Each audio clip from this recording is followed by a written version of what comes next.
Hello, everyone. Good to be with you on our FS2 coverage on America's Day at the Races. Big night at the Meadowlands in East Rutherford, New Jersey. Harness coverage for the New Jersey Classic Finals. 4 New Jersey Sire Stakes champions in action tonight, 3 of which you'll see on our program, including the undefeated 2-year-old Sig Sauer, not to mention the post-time favorite and the runner-up from this year's Hamiltonian. Our program brought to you in part by America's Best Racing. For the love of the race, visit americasbestracing.net today. Greg Wolf alongside Paul Verderosa. Great to be with you tonight as we get set for tonight. Tomorrow night, we have action coming up late night. What does this series mean out here at the Meadowlands?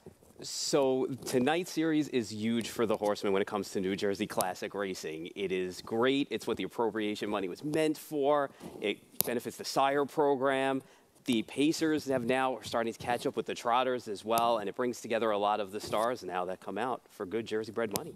We're going to see some very talented ones, coming up tonight. We mentioned the undefeated 3-for-3 Sig Sauer. That'll be coming up a little bit later on in the program. Let's get to Remington as well. We have Remington Park. We're going to bring you the majority of their late pick 5, but we have race 3 preceding that. 6 furlongs in this state-bred $30,000 maiden claiming race, and Plain Brown Wrapper.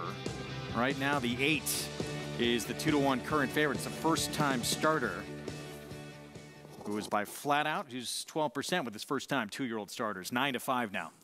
Yeah, when you look at this horse and you look at the dam side, it was mostly turf, but the dam did win sprinting at Remington on the dirt. Does have some steady works for the debut for a trainer who hasn't won this year, but has done all right sometimes with first-time starters here and there. And in a field like this, I guess 9-5. It might be a little bit short, but really, I mean, when you look at the rest of the horses, there's maybe 1 or 2 that you can make a case for.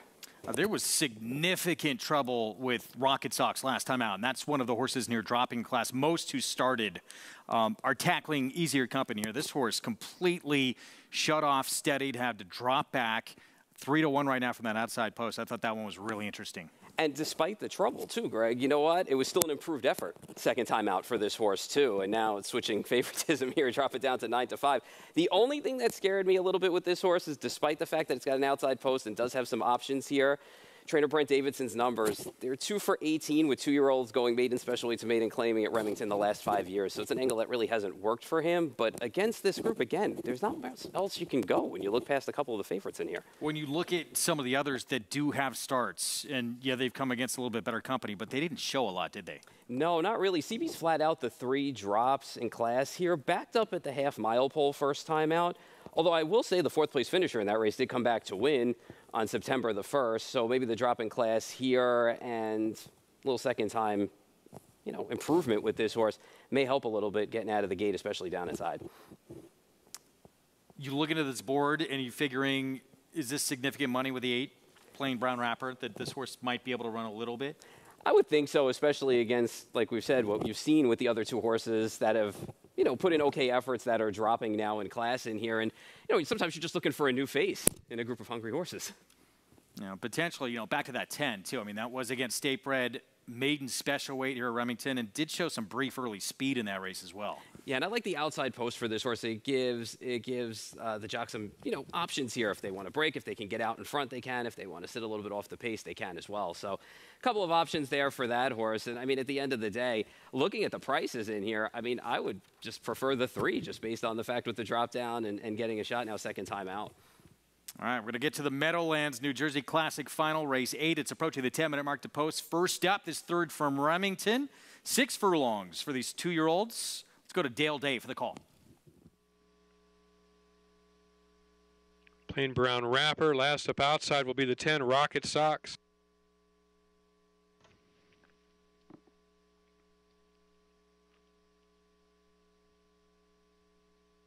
All it.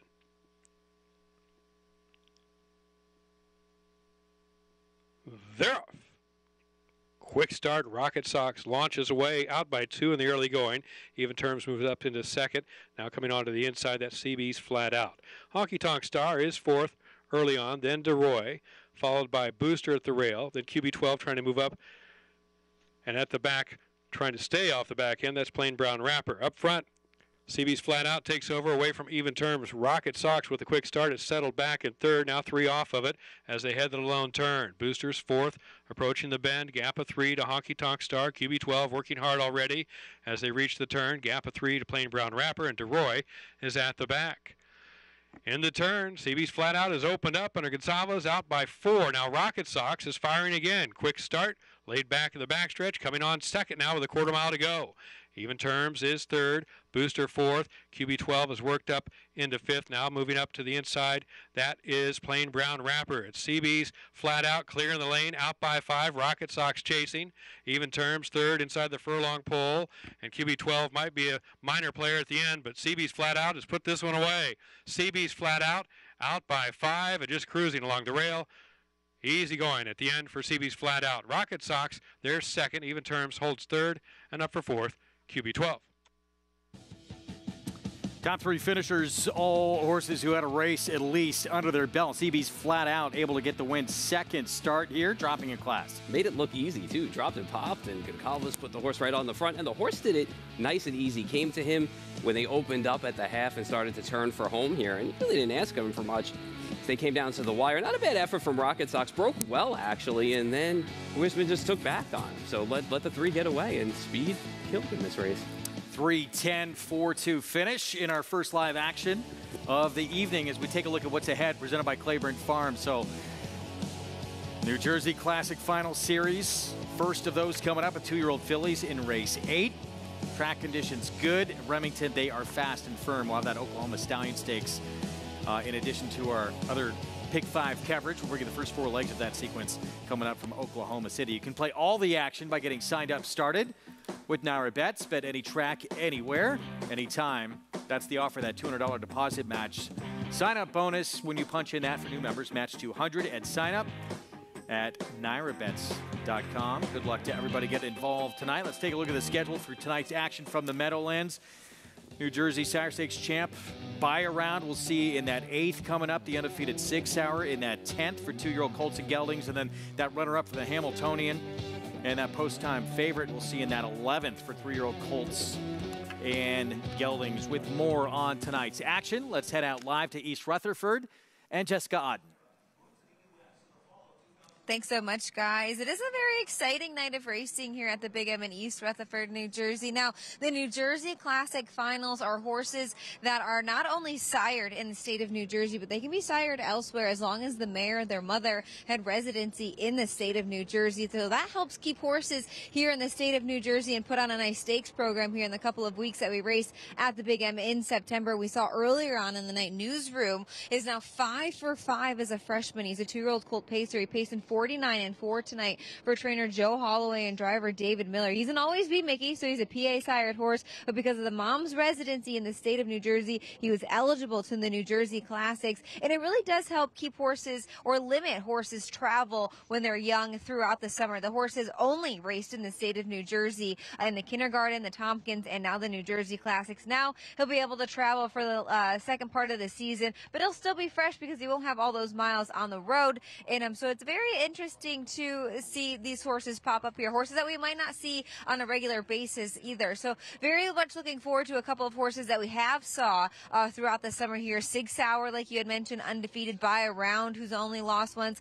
Pulp Fiction is also undefeated. She's a 2-year-old pacing filly. She'll take on a couple of horses that are also very sharp coming into this race, as well as 3 horses that we saw on Hamiltonian Day finish 2nd, 3rd, and 4th. That's Owell, Celebrity Bambino, and Up Your Deo. Owell and bounce back off of a break, as well as Air Power. Those are 2 Marcus Melander trainees. So plenty of action left to come on tonight's card. I'm so excited to be covering the action with you guys.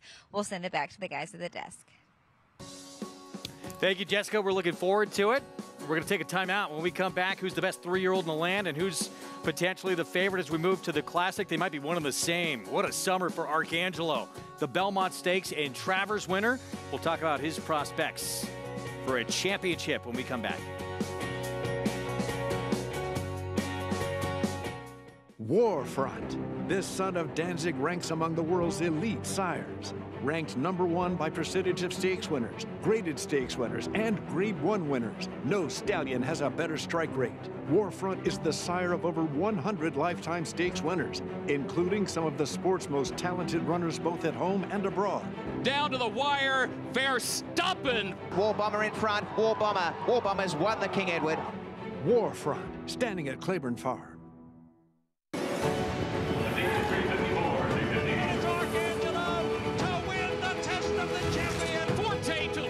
Breeders' Cup Juvenile. And Trice wins Holyoke Bluegrass.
Back on America's Day at the Races on our FS2 coverage with action from the Meadowlands and Remington Park. You play it all by getting signed up and started with NYRA-Bets. Go to NYRABets.com, bet any track, anywhere, anytime. Going to break, we talked about what a big summer it was for Arcangelo, and one of the great stories really in all of sports with Jenna Antonucci breaking through in the Triple Crown, first female trainer to win a race in that series. What a summer, though, it's been for this horse. She has a very good one, and she's done a tremendous job with this horse in her barn, choosing not to get another prep into him, going to the Travers, training up to that race, and it paid off. Yeah, it paid off big time, and I know a lot of people are going to say that he got lucky and he gets those good trips, but you know something? That's what good horses do. They put themselves in good position, make the rider's job easy, and look at him out there. I mean, he enjoys what he's doing, whether it's training, whether it's racing. You can see it in his body language, his action, just the way he's grown and progressed, and just the way Jen has taken her time with him. It's just paid off so well, and the connections are well-deserving, all the achievements. It's great to see Jenna's personality come out with this horse as well. So it's important, you know, when things like this happen for the women in racing, for the little guys. Score one for them. This is a really good horse. And she is held steadfast to her plan with this horse. Could have took a lot of criticism for training this horse up to that race if it did not work out. Now she's going to do that again. So how do you think that plays out now? Travers is going to be that last start until we see him again in the Breeders' Cup Classic. I think nowadays when you look at some of the horses and the way they train up to races, I don't think it's that much of a big deal for a horse like this. He's run before off of the breaks. We saw it. He did kind of come back quickly after that, going into the Belmont Stakes. But then when you come back into the Travers, there was that gap there. So I think this isn't going to bother him so much. And this is the way things go now these days with some of these good horses. You don't see them as often as you used to. It feels potentially like a year where we could see a 3-year-old win a Classic again. White Barrio, a horse who had that big moment, obviously, in the Whitney, and Connections weren't even sure if they were going to go into that race. They were considering before this, even after this win, for a little bit, Breeders' Cup Dirt Mile, Classic. Now with this performance, obviously, it's the Classic. What a performance to win on Rick Dutro's birthday as well. Yeah, and some may argue again with this horse that he, you know, other horses didn't get the right trips, but be that as it may, this horse ran in that race, and I don't think he would have got beat anyway, even if it all evened out, to be honest with you. He's a horse that's flourished in his 4-year-old year. I mean, it's nice to see the White Abarrio that we had as a 2-year-old and early in his 3-year-old season back. I think Rick Dutrow figured him out in the short time that he's had him and spaced his races as such. You know, Rick was a guy that wasn't afraid to run them quickly back if they looked the part and wanted to run back quickly, or in a case like White Abarrio, realizing now that we need to stretch him out a little bit and give him a little more time in between races. We'll see. Can he reproduce that kind of effort again at the Breeders' Cup Classic on the big stage with the best of the best? Meanwhile, Bright Future, a new face being thrown into the mix of this Classic division, winning the Grade 1 Jockey Club Gold Cup.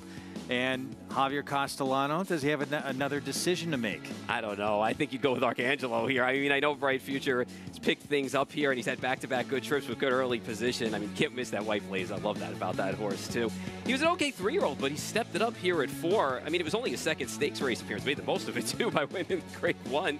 I just want to see it one more time against some of the bigger names, but make no mistake, the last race, I mean, puts him in the conversation a little bit. Yeah, fun to have a new face in the division, and he has moved forward each and every time he has run.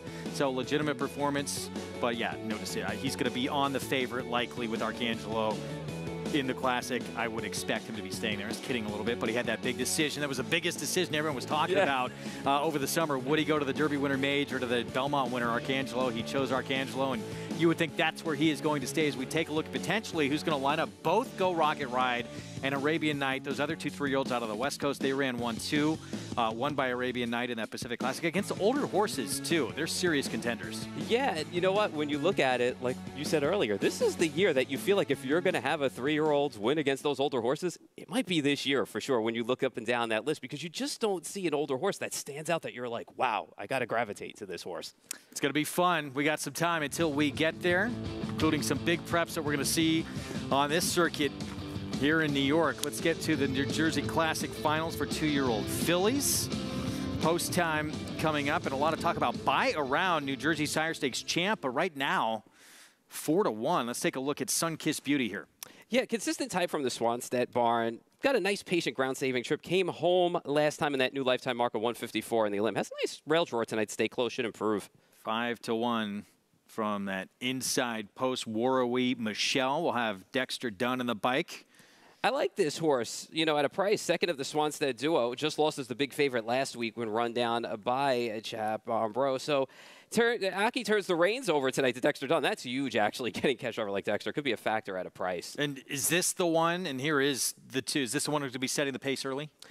I think you're going to find this horse up close to the pace. I wouldn't be surprised if the 4 went a little bit out there, or even the 6. But I could see Dexter taking the initiative. There's the New Jersey Sire Stakes champ Buy Around. Despite post 9 last week, always traveled like a winner, and she did for that, and just by 2 pretty easily in that limb. She's already a Sire Stakes champ. She looks to build on that resume tonight. She just looks very professional on Trained track. by Noel Daly, and this one as well, Miss Isla. You know, her last race was by far her best, both visually and on the clock. We'll see what happens. Well, can go at 15-1. Handy type of horse. She seems like she's kind to drive and settles where you place her. She's got a nice big pad post for tonight, but she's got to make up some ground on Buy Around. A little surprising. This is a favorite here, Chap Armbro. Yeah, off the gates, she kind of just raced in the 2-path until she cleared at the quarter last time, where Michelle took over and just kind of ran 1 pace behind that rival. So we'll see what happens. 2 back. This is a big effort for Soiree Hanover with a wide trip against Buy Around. Yeah, it was going good in that Sire Stakes action. The final didn't go so well, and like you said, last race was not bad. Still managed not to miss by much. So we'll see what happens with that post-7 draw tonight. Some big prices outside. One of them, Spy Coast, the 8. Yeah, 0 for 6 in 2023. Hasn't been able to keep up with the main contenders in here. If the Norman trains Marge in Charge at 26-1. So barely held last time, but that was against non-winners of 2s. Got to make up a few lengths here against some of the bigger names. And Yannick Gingras driving HL Almea for Harry Landy. 0 for 5 on the year. Now his post 10, not really like a recipe for success against this group. So long shot status for sure. 2-year-old fillies New Jersey Classic final. Let's go to Jessica. The 2-year-old filly trotters are up next. The New Jersey Classic final, a purse of $275,000. I was hearing you guys talk a little bit about the odds there, and I was a little shocked that Buy Around isn't taking more money than what she is taking, and I was a little shocked to see that Chap Armbro is taking more money off of that 5-1 on the morning line. I did go to the 3 Buy Around.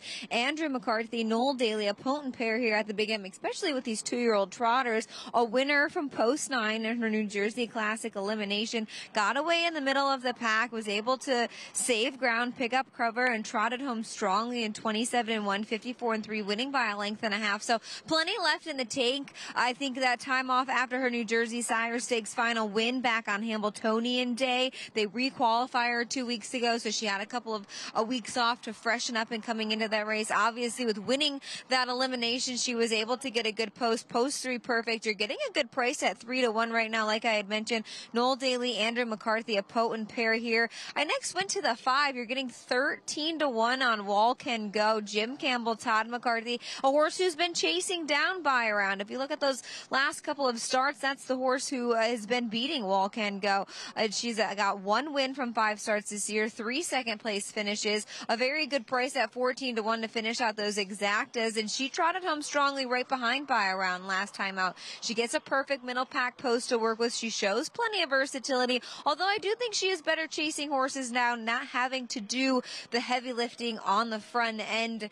So it'll be interesting to see what Todd McCarthy does in here. Aki Svanstead sends out 2. They're both 9-2 right now. The horse, will start from the rail, and the 2 horse. I went with Sunkissed Beauty over Warwe Michelle. Sunkissed Beauty is 2 for 4 lifetime, a winner in her elimination last time out, and she did it convincingly. She had to do a little bit of the heavy lifting on the outside and had to work for it. She trotted in 54-1, but that had been the first time we had seen her here since the New Jersey Sire Stakes final, where she finished second behind Buy Around. The rail can be a bit tricky sometimes with these 2-year-old trotters, so it'll be interesting how Aki gets her out of there, but I really like Buy Around, and I really like her at 5-2 with Wall Can Go underneath it. It's a very competitive race underneath of the top 3 horses, I believe. So it'll be interesting to see. These 2-year-old filly trotters can be a little bit temperamental at times as well. But there's a lot of money on the line, $275,000, and you're getting 5-2 on Buy Around. We'll send it back to the guys at the desk. Jessica, thank you. Paul, we should go back to it. Jessica brought it up, but with Buy Around the 3, it was ultra impressive the way she did it from far outside, post 9, to win as convincingly as she did. Yeah, and when you think about it, that post out there is a really tough road to hoe at the Meadowlands, especially when you're hung out wide and that first turn comes up quickly. But in this race, I mean, she always looked like a winner in there. And you can see the way she travels, even coming off the turn, not doing much with her, just shaking the reins a little bit at her and just letting her do her thing. She's very professional down the lane. She's got her head moving nicely, her body's moving nicely, and she just ran away from them by a couple open lanes. Drawn much better tonight in post 3, and that price coming down. Let's go to Ken Workington for the 8th.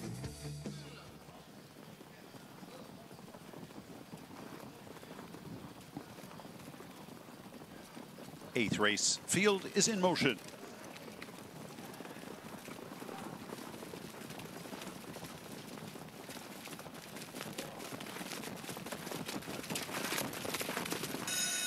And they're off and trotting from the extreme outside. Yannick Gingras taking a peek with H.L. Olmaya for the lead. From between horses, that's Miss ILA and Scotty Ziron. Coming away between horses, Wall Can Go. Also on the outside, Chip Armbro is underway. Sunkissed Beauty saves ground at the inside in 4th.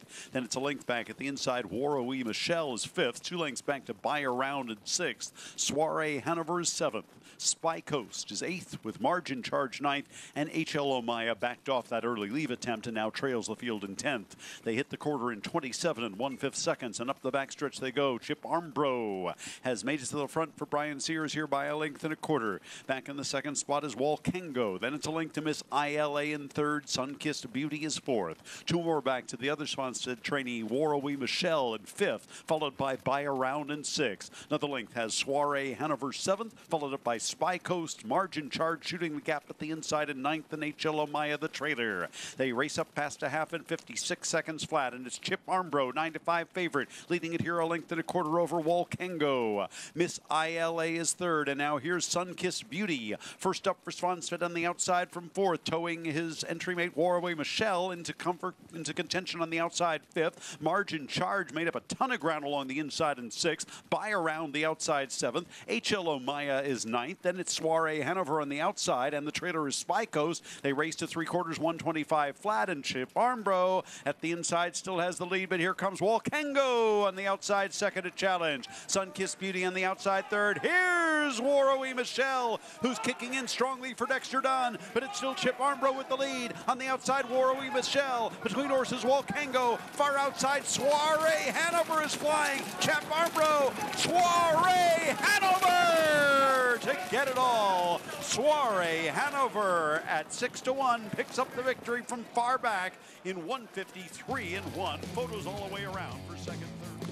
This filly ran a huge effort, parked wide against By Around, 2 starts back, comes up with the goods again tonight. Yeah, and you know what? I mean, the race came apart late, and Chip Farnborough didn't really go that super fast, but they came charging late, and boy, on the outside, did Tim Tetrick get Soiree Hanover going to just get up in the shadow of the wire. Was bet down last week and made that good run, just came up short. This week got all the money when it counted. And apologies, Peter Kleinhans with the call for this 2-year-old filly's trot in the New Jersey Classic Final Series. Soiree Hanover, 3rd win, 5 career starts. Tim Tetrick for Lucas Wallen, and an upset to start things off. Yeah, Lucas Wallen, his barn's been going well. He did have a win earlier on the card as well, so gets the big money here with Soiree Hanover, beating some of the horses that you've been chasing. Middle of the racetrack. First across the wire, Soiree Hanover, again, 3rd win of her career for trainer Lucas Wallen. We'll have the prices for you when we come back on our FS2 coverage. Curlin was the leading sire of Grade 1 winners in 2021 with 5 and 2022 with 6. Again in 2023, no stallion has sired more Grade 1 winners. Big race. Nest Clariere is too far back. A 16th to run, and Idiomatic has a 2-length lead. Nest is fully extended. This is what winning looks like. A huge performance all the way. Curlin, the classic sire. Experience the adrenaline-pumping, suspense-filled action of the Sport of Kings no matter where you are with NYRA Bets. It's fast, easy, and secure. Download the app today and start winning with our lucrative weekly promotions, thrilling handicapping contests, and a one-of-a-kind VIP rewards program. Don't just watch horse racing, be a part of the action with NYRA Bets.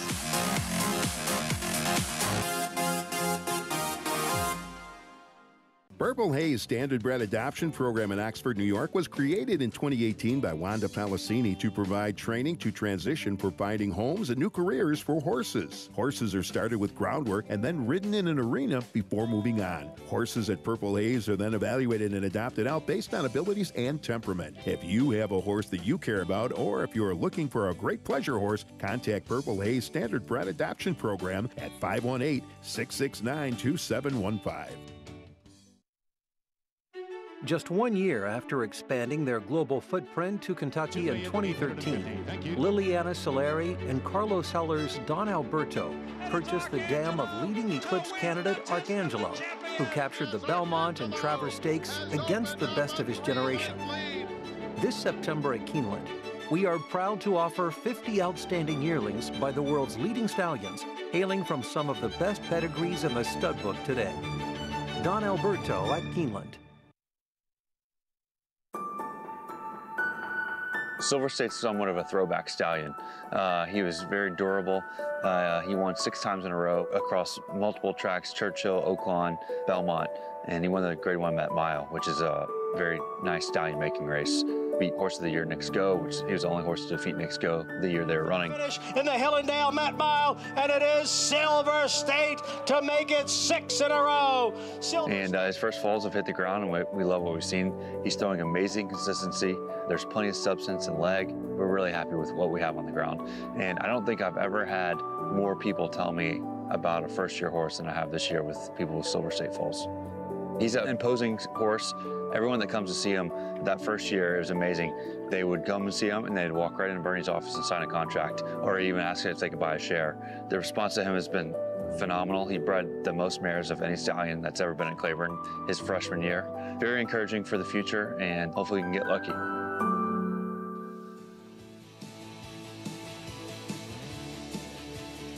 Back with you on our FS2 coverage. It's presented by Claiborne Farm.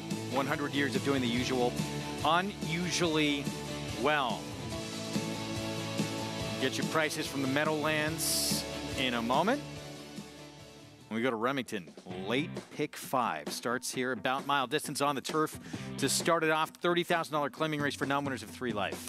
Yeah, I mean, legitimate favorite, I guess, in the one basket case when you look at this race. I mean, didn't disappoint against allowance runners 2 starts back, and then came back and actually won last time out. And 2 horses have come back and won those races, and 2 third-place finishers also as well from that August 20th race. So gets in here tonight, draws a nice inside post. It's at a nice stalking trip in here.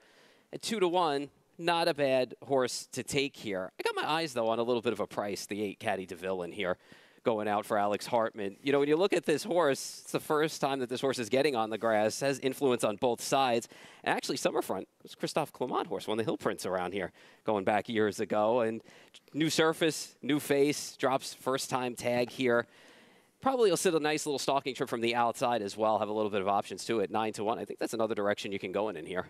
A big effort, too, the last time that Run the 10 was on the grass. It was a Lone Star, but figure that one earned in. It was in a stakes race against State Bred Company. Makes that horse a major player. I'm surprised. I know it's a tough outside post at 12-1 on that one. Yeah, it seems like a little bit of an overlay. When you look at that race, the winner came back to win. And if you go back and watch that race, too, Stuart Elliott had a nice hold on this horse, and it was a pretty hard hold. And then when he finally turned the horse loose, kind of just was one pace to the wire. You look at this horse, and I mean, even when you look at the sire of this horse, Chad Brown had this horse for a few starts going way back when early in his career, too. So getting back on the grass here, an outside post may hurt a little bit with the distance, but again, another horse that seems to be like a little bit of an overlay in here for sure. What about the 9-5 favorite? That's Basket Case, and coming off a win, it was at Louisiana Downs going 7.5, and pretty big figure in terms of this group. For what she ran. If she can reproduce that race, does she win here? Yeah, even if she could reproduce the start that she made at Lone Star, too, back when she ran 3rd against those allowance horses. It was not a bad effort. She did not disappoint in there. I think the inside draw is going to help her out in here. I don't think she's going to be too far off of the lead, and if nobody decides to really go in here, she could be sitting maybe in that second spot, although I would think the 5 American Coal Miner with those 3 sprints on turf, now getting to stretch out to those 2 turns, probably going to be sent to the front end in here. The only thing I just wasn't crazy about with the 5 in here was when you look at the trainer's 0 for 14 with horses going sprint to routes on turf the last 5 years. Only one of those horses has been in the money. Another one with some ability in here, the 7, Keep the Bling. That one coming out of a Louisiana Downs race last time out as well. And David Cabrera will be aboard 6-1 right now on the 7. Yeah, both of those wins, they've come in a mile on the turf for this horse as well. You got to go back to a couple of races. Go back to Sam Houston for the win, but it was against Allowance Company. So in here, gets a little bit of a drop in class compared to the last win. Late pick 5, Remington Park. It starts here on the turf. Let's go to Dale Day for the call. Last up, Ruby the Destroyer. All in.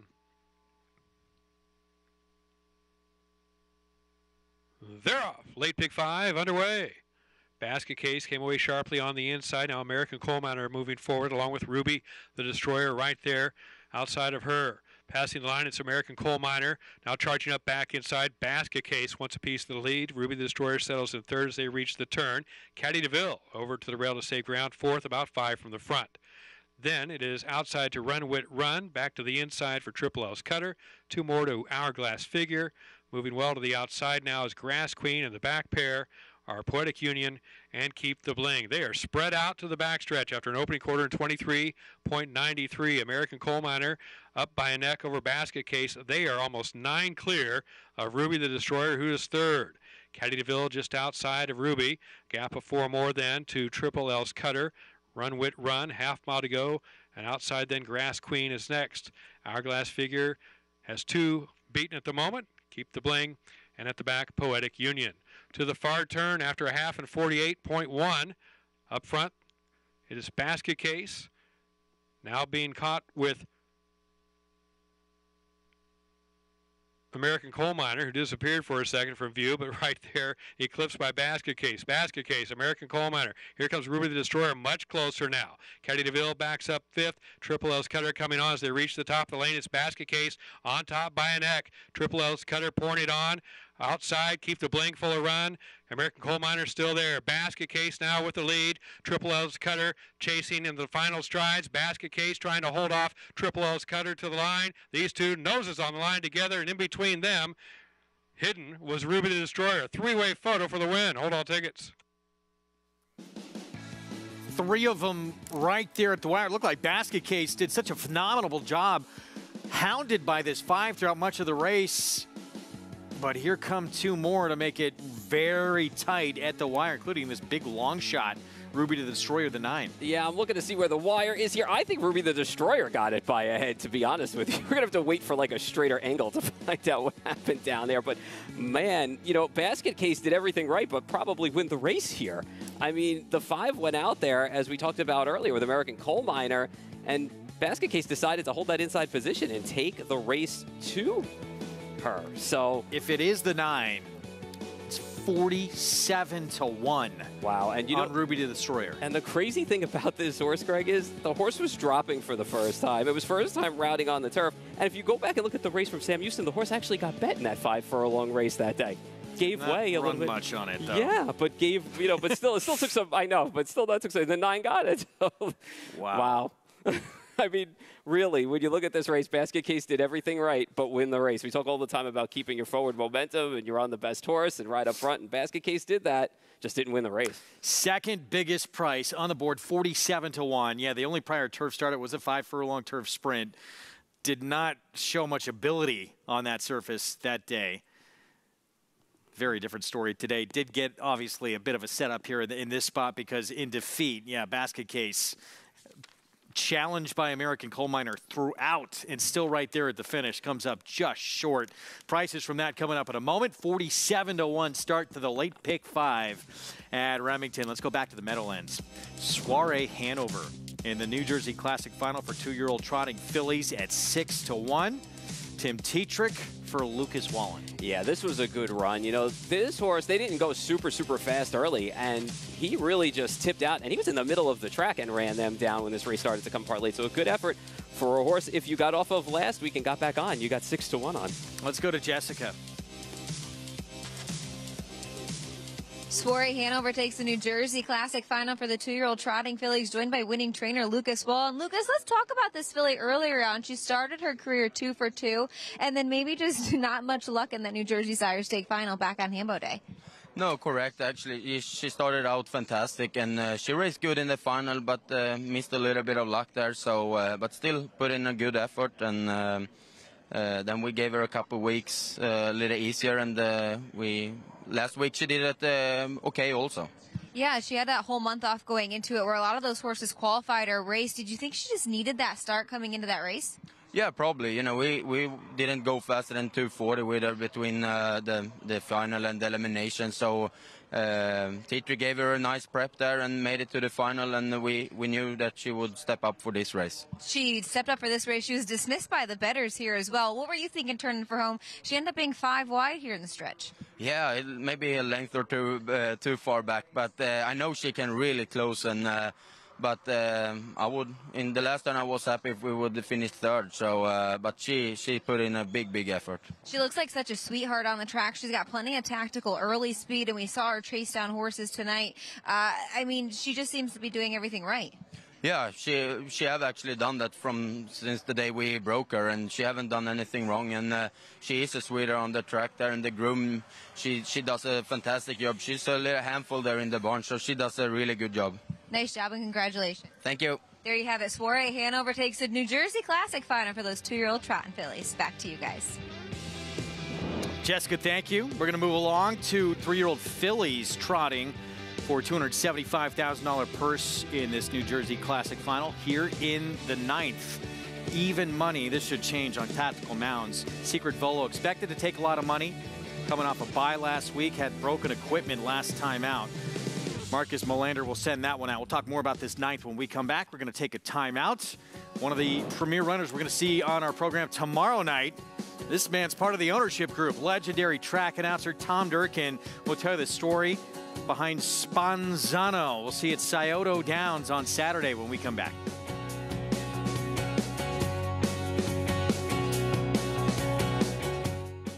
Become a member of the United States Trotting Association and take advantage of special benefits including pathway savings, member pricing on American Horse Council publications, and discounts on products and services, and so much more. USTrotting.com is where you'll find entries and results from all the racetracks and get behind-the-scenes stories as the USTA visits farms and stables before major races such as the Hambletonian, Little Brown Jug, and Breeders' Crown. It's easy to join. Fill out the new member form on our website or call our member services department at 877-800-USTA.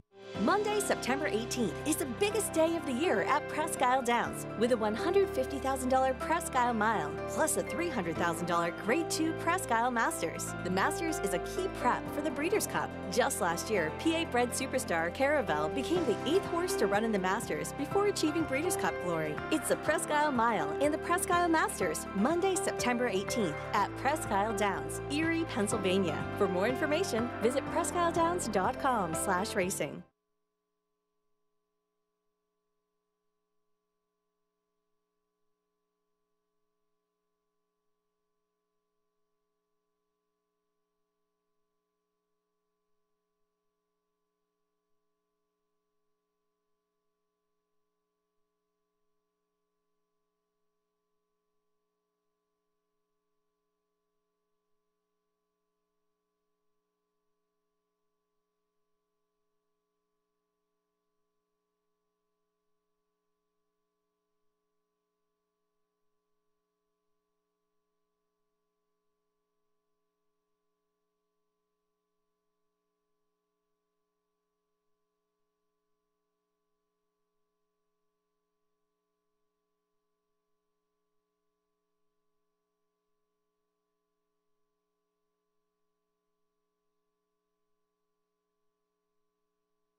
Back on our FS2 coverage, it's brought to you in part by the Standardbred Breeders Association of Pennsylvania. Tomorrow night, we're going to have late night coverage as well for you with Ohio Super Night. And the 10th on the card, 2-year-olds, 1 mile trot in the Scarlet Championship running for $300,000. What do Saratoga Racecourse, a small town in Italy, and legendary track announcer Tom Durkin all have in common with this race? So far, perfection. We'll see Saturday night if that continues in this one with a talented and undefeated 2-year-old, Sponzano. I used to live in a town called Ponzano in Chianti, and I'm in charge of naming the horses in our partnership. So I named a horse Ponzano. Now, when I used to work at the track, I used to welcome everybody after I gave the changes, and I would say, enjoy your afternoon here at the spa. So this is a full brother to Ponzano, so we named him Sponzano. Sponzano on the outside is out of the pocket, digging in, coming on and coming at him. They'll come to the wire together. Sponzano. His race record, in a word, is perfect. He's never lost. He is 7 for 7. It's Sponzano who backs up that next generation win. Coraggioso's get, if you will, all seem to be pretty smart. They pick up on this racing business pretty quickly, and that's really key when you're talking about a 2-year-old. And so he seems to have inherited that trait, along with the fact that he's pretty damn fast. It's Sponzano under a hand drive, opens up by about 4 or 5 on the line. I tell you what, I'm a really good loser. I really am. If the horse doesn't win, I'm just fine with that. But when they win, I am the most boastful, obnoxious, cheering, thumping my chest, worst winner you'd ever want to see. I'm a very, very bad winner. What would I say if Sponzano won? If I were calling it, I would have to use a great deal of restraint and just say, Sponzano, Owned by me first. Really cool story. I mean, so far, this 2-year-old, he has been perfect. He's going to be fun to watch in action tomorrow night, and obviously giving Tom Durkin and that Spartaners based out of Ballston Spa quite a thrill. Yeah, perfect 5 for 5. And the cool part about the whole story is that Tom also, you know, co-owned and co-bred the sire of this horse as well. So keeping it within the family, it seems to be working out. And this horse seems to be getting the genes from his daddy because he's a perfect 5 for 5. Tom said 7 for 7. I'm going to cut him some slack. I'll give him credit for the qualifying wins. He still was in front of other horses. All right, we're going to have that for you tomorrow night on our coverage from Scioto Downs. So that coverage begins tomorrow at 8 Eastern. 8 o'clock. We will see you then. Got a lot more, though, coming up tonight. 3-year-old fillies trotting here for $275,000, this New Jersey Classic final. And Tactical Mount still taking money outside. It would won 3 in a row until that streak came to an end as the favorite last time out. Yeah, I mean, the good news is she's won from post 10 3 starts back when she upset the Continental Victory. The bad news is she's back there again tonight. Here's the Empress Ice at 57-1. Yeah, it's been struggling of late when it comes to finishes. I wouldn't expect that to change tonight against this group. Cyberspace, the 2, can be forwardly placed. You know, fresh off that career best 152 down at Lexington, came back to Club Met, set the pace for Quick Stop last week. Solid mile to get accustomed again. Should be tighter for that. Nifty Norman with the 1. He's got 3 in here, including Checker out as well. Just 1 for 11 on the year. That win was against non-winners of 1 Parimutuel, so they never won a race prior. Back in June, rates a long shot against this group. Quick Stop coming off a victory last time out. Yeah, the Miller winner, found some of that form again. Had a perfect trip win over Cyberspace and ran her down in that one. So looking to keep the progression going tonight. She's a 6-time winner. Here's Blonde Bombshell for Nifty Norman as well. You got the Buckeye in the bike and finished 4th against the likes of Bond and Quick Stop 2 starts back. And the Delmonica ran against Quick Stop last time out too. Was just an even 4th. Hall of Fame trainer Linda Toscano with Tactical Planner. Few unsuccessful appearances at the Meadowlands this year. The wins have come against Musletzer up in Canada.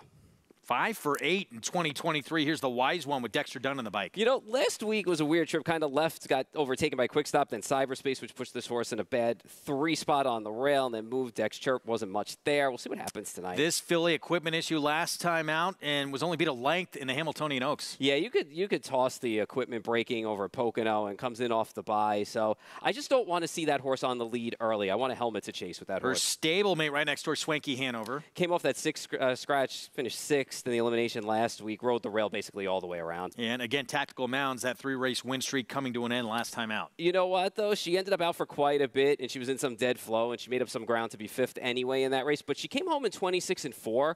So take back, make 1 run. Scotty Z knows what to do. For more on this field, let's go back to Jessica. Thanks, guys. The 3-year-old filly trotters are up next, going for a purse of $275,000 in the New Jersey Classic Finals. And I was listening to what you were saying about Secret Volo, and she is much, much better when she can chase down a horse. Sometimes, you know, plans don't always go the way they want to, and they end up landing on the front end. But when I talked to Marcus Melander before the Hamiltonian Oaks eliminations, he said she's much better chasing down a horse. So post 8 will probably help her a bit do that. But I actually went elsewhere. I'm going to go with the favorite, 5-2 on Quick Stop. Now, this filly has had such a nice campaign at the age of 3 of 8 starts. She did have a miscue over at Yonkers. She does not get around a half-mile track. That was a test for her. Then she just had no luck in her Hamiltonian Oaks elimination. She wasn't herself that day, so you throw that start out. She's been facing some pretty top and good company, the likes of Bond, Tactical Mounds, Instagram model, Quick Stop. She's getting post advantage on a few of those in here. Post 4 for trainer and Annette Lorenzen and driver, Hall of Fame driver Tim Tetrick. 5-2 is quite a good price on her, I think. And she's very versatile. Last week she left, then sat and powerhoused home, trotting in 54-3. She loves the Big M. She's plenty versatile as well.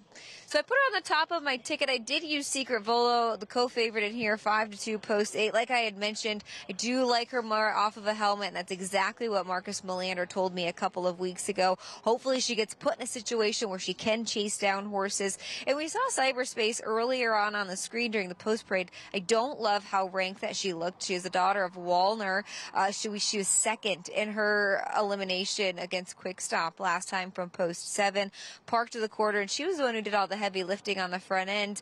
Just couldn't quite get the job done there. She's 1 for 7 on the season. Plenty of outside posts she's had, though. Post 7, post 8, last 2, post 5 in Lexington prior to that. Post 10, parked almost the whole mile prior to that. So she's had a couple of rough trips. She's getting some a good post to work with in here. Hopefully she can calm down, though, a bit more on the racetrack. And then I threw the 5, hoping for a little bit of a long shot there. She's 7-1 on the board. Blonde, a bombshell, back-to-back 4th place finishes. She's much, much better when David can leave with her, not necessarily put her on the front, but when she can be involved early in that action. That's what he told me last week, but he got put in a spot where he wasn't able to do so. So if she can get well positioned early on, she's got a perfect post to do that. I think you'll probably see her doing all the heavy lifting. But for me, it's quick stock from post 4. You're getting 5-2 on her right now. We'll send it back to the guys at the desk. Jessica, thank you. And that's Tim Tetrick in the bike favoritism as we expected. Back to Secret Volo. The 8 for Marcus Melander. 3-year-old trotting fillies here in this New Jersey Classic final. Let's go to Peter Kleinhans. Classic for 3-year-old filly trotters. Wide open betting board. 2-1 favorite. At post time, the 8 Secret Volo, 7-2. On the 10 Tactical Mounds, 3-1 on the 4 Quick Stop. This field is in motion.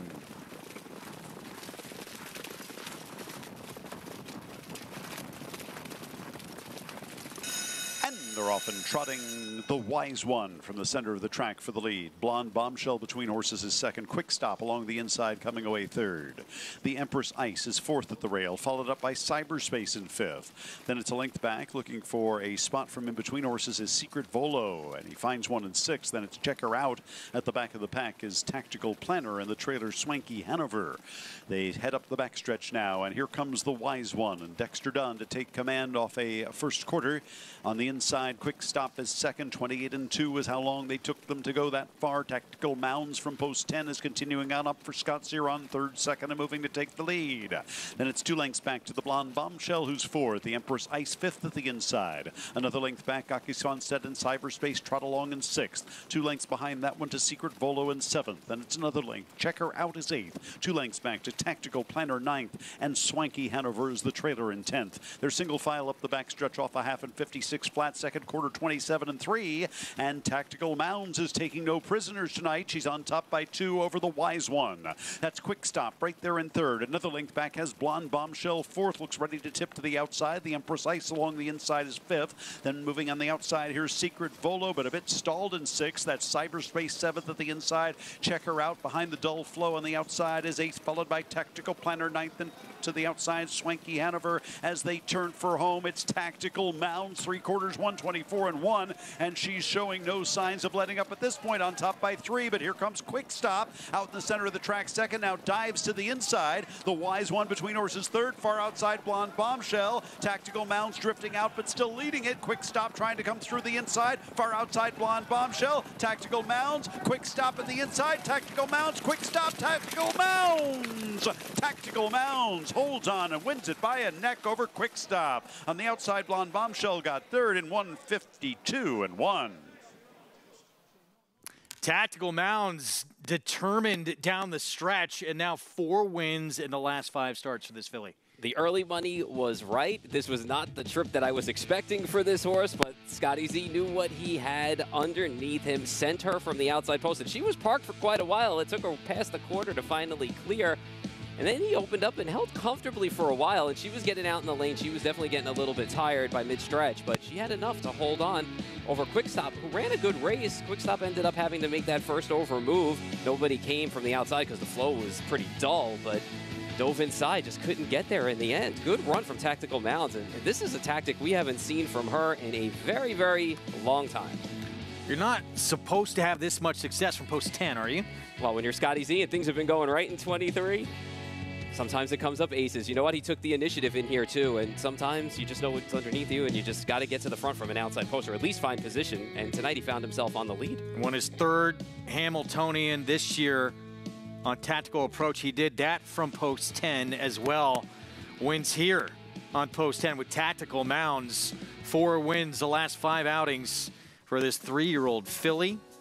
We'll have the prices when we come back as we continue with New Jersey Classic Final Night from East Rutherford, New Jersey. Our coverage continues on FS2 right after this.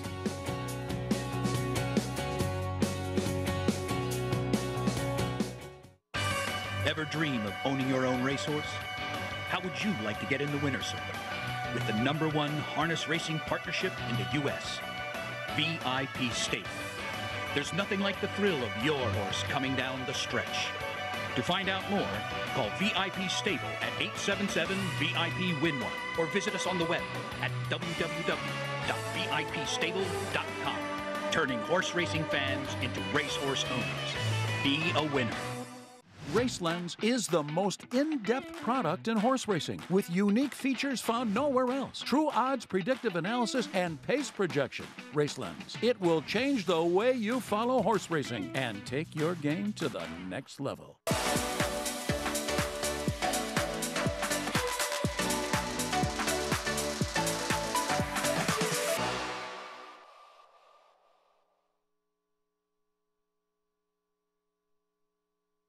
Some of the top horses in the sport are born and raised in Pennsylvania. It's really the world capital of standardbred breeding. Breeders from other states locate in Pennsylvania. It's not a hard sell. I mean, we have a whole mess of clients that send us horses to take advantage of the program. The racing opportunities have been, continue to be, and into the future are very strong here. This is where the top stallions are. A lot of the top mares are here in Pennsylvania. It's perfect. Racetrack Television Network brings you every race, from every track, on every screen, every day. With monthly packages starting as low as $5, RTN gives you great value and access to more live HD streaming and race replays than anyone. Visit RTN.tv today to sign up and watch on almost any device, including Roku and Amazon Fire. RTN has packages that start at $5 per month.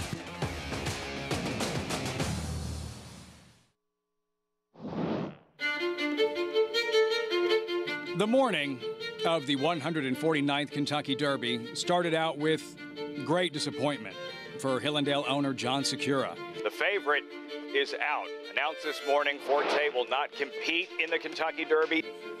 Well, I was pouting when the Derby was run. I had a great box, and I was going to the races, and Forte was scratched, and my children were going, we're in the sort of throes of the breeding season. I said, I just watch it at home.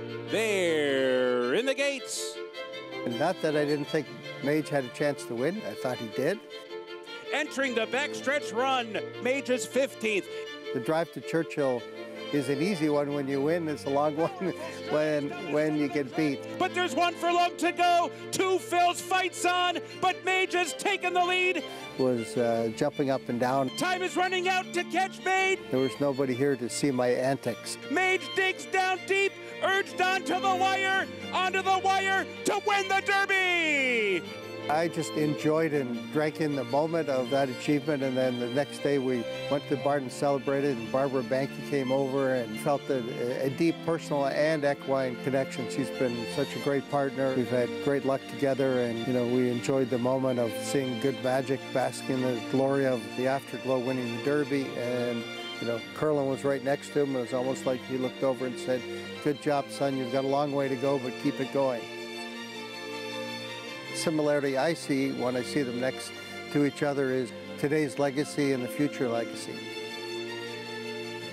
Curlin and Good Magic, arguably sport's most formidable father and son team. That's really a separating point on most sires.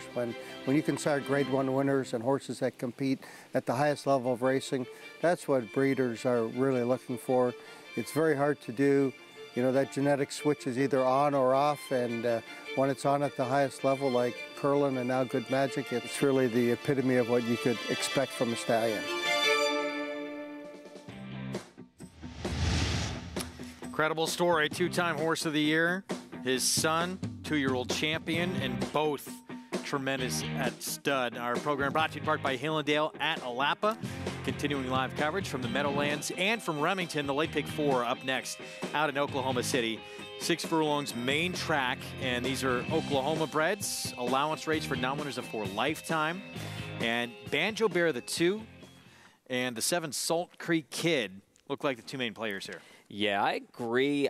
The thing I like about Banjo Bear is just the freshness and getting back onto the Remington Park circuit. I think he was a little over his head against the horses that he faced over at Oakland, but he did show speed in those races, just never made the lead in any of those races. It was about a length off the pace. So when he wins, he controls. He's fresh off the layoff. He's back in tonight, too, against Oklahoma Breds. I think that's going to make a difference as well for him. As an inside post, he'll probably shoot to the front in here and try and take him wire to wire. Meanwhile, Salt Creek Kid on the outside, the 7, just has some figures that are very imposing against anybody in this field, but there's that layoff to contend with. We haven't seen him since early December of last year. Yeah, it's the first start off the layoff. He's run well before off of layoffs, too, so I'm not really worried about that. With stakes placed back in November, I just hope that maybe the 6 puts a little bit of pressure or stays in the hip pocket, maybe a length off of the 2, just pressing a little bit, sets the race up for the 7. That's a lot of money on Rowdy River, the 6. I did not expect to see him at 5-2 in this field. Back in with Oklahoma Breds tonight, so I think it's a little bit easier company, so to speak. It's tighter now for that first start off the layoff, or just didn't fire. And if you look at the 2 starts back at Will Rogers, the horse that won that race just ran 3rd in a $250,000 stake down at Charlestown. So company was a little bit better in that race. I know it was back in May, but came off the bench, didn't fire, gets back with Oklahoma Breds today. Hopefully shows a little bit of speed second time out. And we'll see the 5 Quantro, back-to-back very good efforts that if he could move forward, could be a contender. But those were both going a mile. This is sprinting 6 furlongs today. Has not appeared to be as effective sprinting. Yeah, it's that 0-for-4 record at the distance. But again, like you said, as some competitive races go in the mile, we'll see what happens off the break, or maybe this is just a prep to go longer. There he is, stepping in. Dale Day, the call. It's the late pick 4 from Remington Park. Blue, we've cooled 82 to start the primetime pick 4. Rowdy Rivers up. The wind has calmed down considerably. Last in outside, Salt Creek Kid.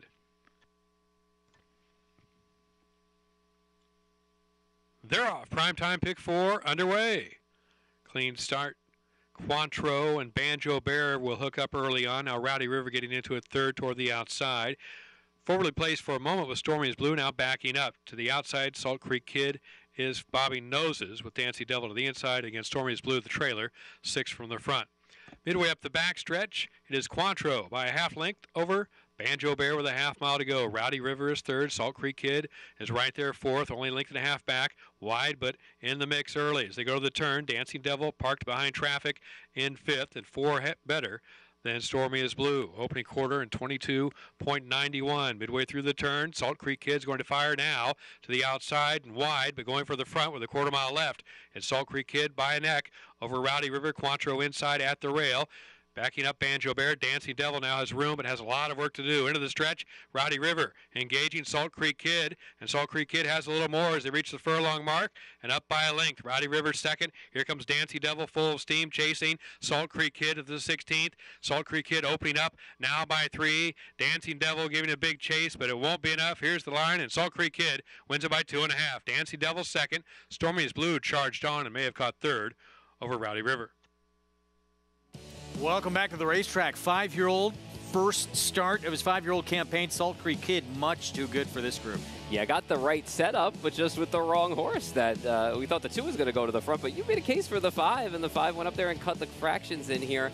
And the 7 just had a really nice trip, came 4 wide, ton of horse, opened up down the lane. Good run, though, from the 1, who really, when you look at the 1, all those wins came on off tracks, and better races came on off track. So got a nice second off those on a fast track tonight. 4 wins, 5 seconds, and 13 starts for Salt Creek Kid, who wins off the bench back to the Meadowlands. Scott Zeron for Megan Scran, and 4 wins now in the last 5 starts for Tactical Mounds. Let's go to Jessica. Tactical Mounds takes a 3-year-old trotting filly a final for the New Jersey Classic. Something about post 10 in the Meadowlands, Scotty Z. She just loves it here. Yeah, no, she certainly does. She races her best, but she's been really good all year. And Megan's done a good job of managing her to be ready for these big events, and she's done well. Speaking of being good here at the Meadowlands, she was parked the entire mile back on Hambletonian Day. A little bit of different tactics tonight. You just brushed to the front, but they weren't really going much there in that first half. No, they weren't. I mean, she got off the wings better than she ever has. So, you know, to having the 10-hole wasn't great, having 9 good horses inside of you. But for me, it was having a quick start from the outside, which helped her a little bit. And honestly, when I got to the front, I was pretty confident she was going to give me a great effort, but that was a long stretch. Yeah, you got a little bit of separation there around the last turn. Timmy's filly had plenty of trot. What were you thinking near in the wire? I was thinking, oh my God, hurry up, where is this wire? But, you know, she gave me everything she had, that's for sure. Nice job and congratulations. Thank you. There you have it. Tactical Mounds takes a 3-year-old trotting filly final for the New Jersey Classic. Thank you, Jessica. Scott Zeron, he was just 12 years old when he told his dad, Rick, who was a longtime Woodbine Circuit driver, that this is what he wanted to do. His dad has been the most positive force in his life since that time, supporting him, and he's already accomplished now, Scott, what few others in this sport ever have. And one of the nicest guys, too, on the track. If you ever meet him, he's really a nice guy, very personable, too. So he's making the most of it in 2023 with big wins and doing it from places where people say you can't, from the outside post at the Meadowlands. Incredible. Tactical Mounds, 2 wins now in the last, 4 outings from post 10. Just incredible. We're going to continue with our New Jersey Classic Finals coming up.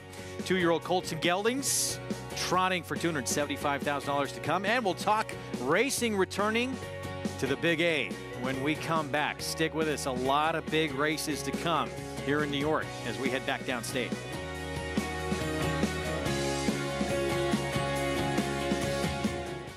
Purple Haze Standardbred Adoption Program in Oxford, New York was created in 2018 by Wanda Palacini to provide training to transition for finding homes and new careers for horses. Horses are started with groundwork and then ridden in an arena before moving on. Horses at Purple Haze are then evaluated and adopted out based on abilities and temperament. If you have a horse that you care about, or if you're looking for a great pleasure horse, contact Purple Haze Standardbred Adoption Program at 518-669-2715.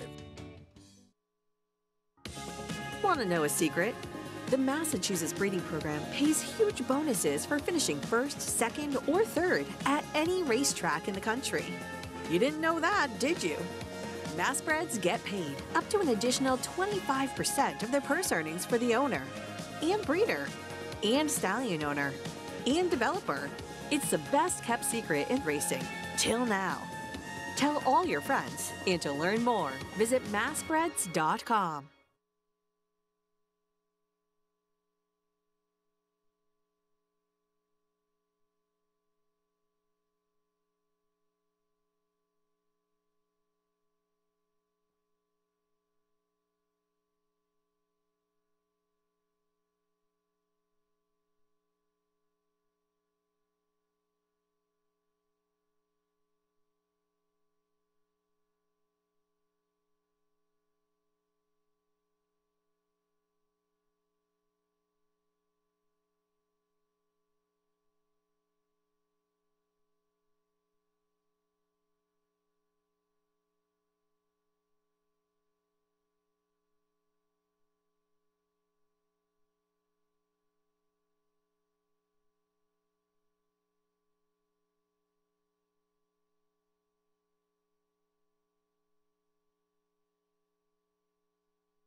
Aqueduct is the only racetrack within the confines of the 5 boroughs of New York City and faced intense competition from several other tracks located in the vicinity.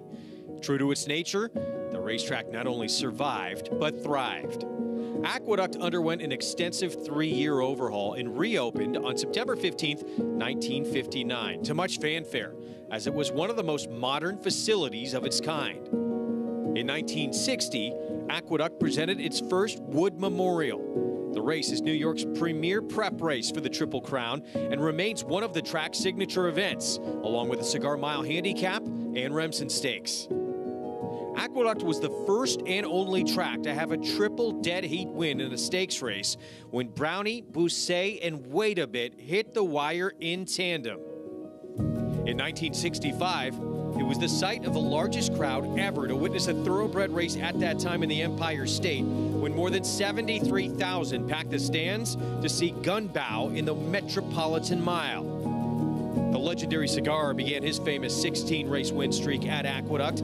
He scored impressively in the 1994 Naira Mile as part of that win streak. The race was named in Cigar's honor after he retired in 1997. The last racetrack Secretariat placed his hooves upon was Aqueduct. He was retired there before commencing his stud career at Claiborne Farm.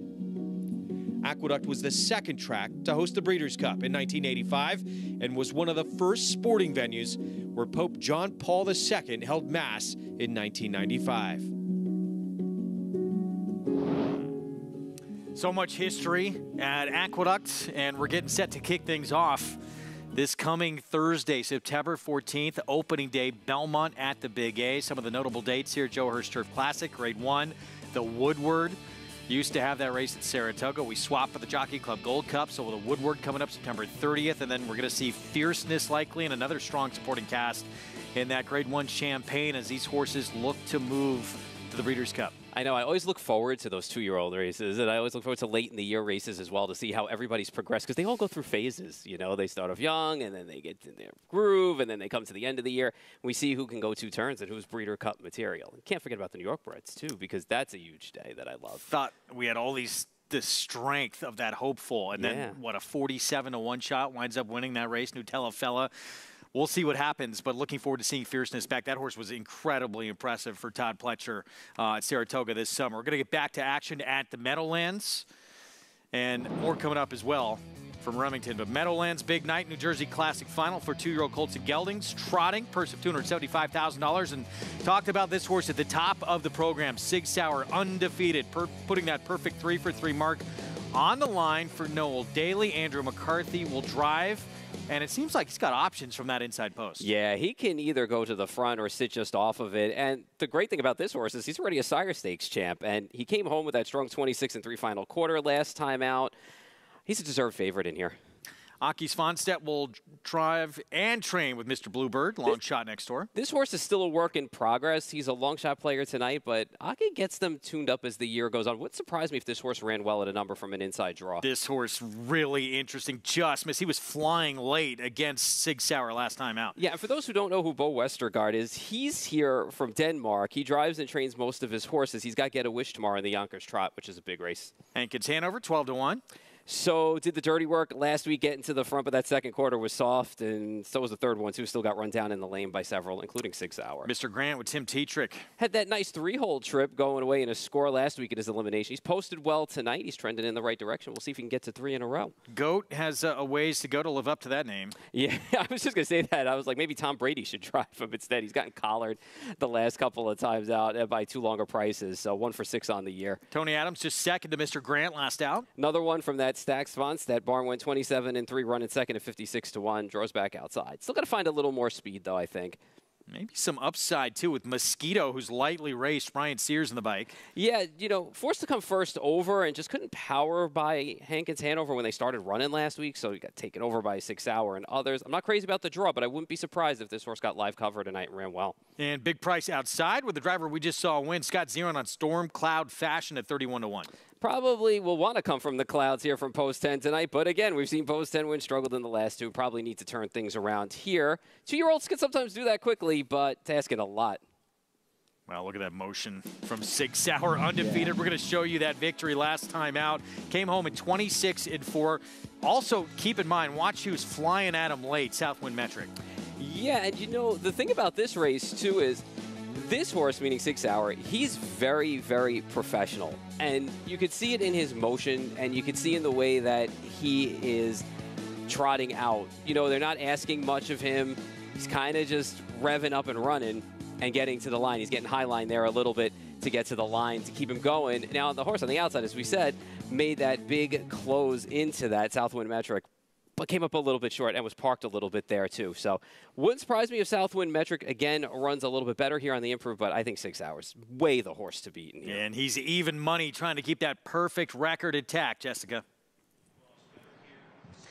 He is trying to keep that perfect record intact. And you look at the tote board, it's a little interesting below him because he is the favorite in here. Obviously, we scratched the 9 proof of record. But below him, I think there's a couple of horses in here who are A, capable of an upset, or B, are going to, spice up those exotics. I did use them on the top of my ticket.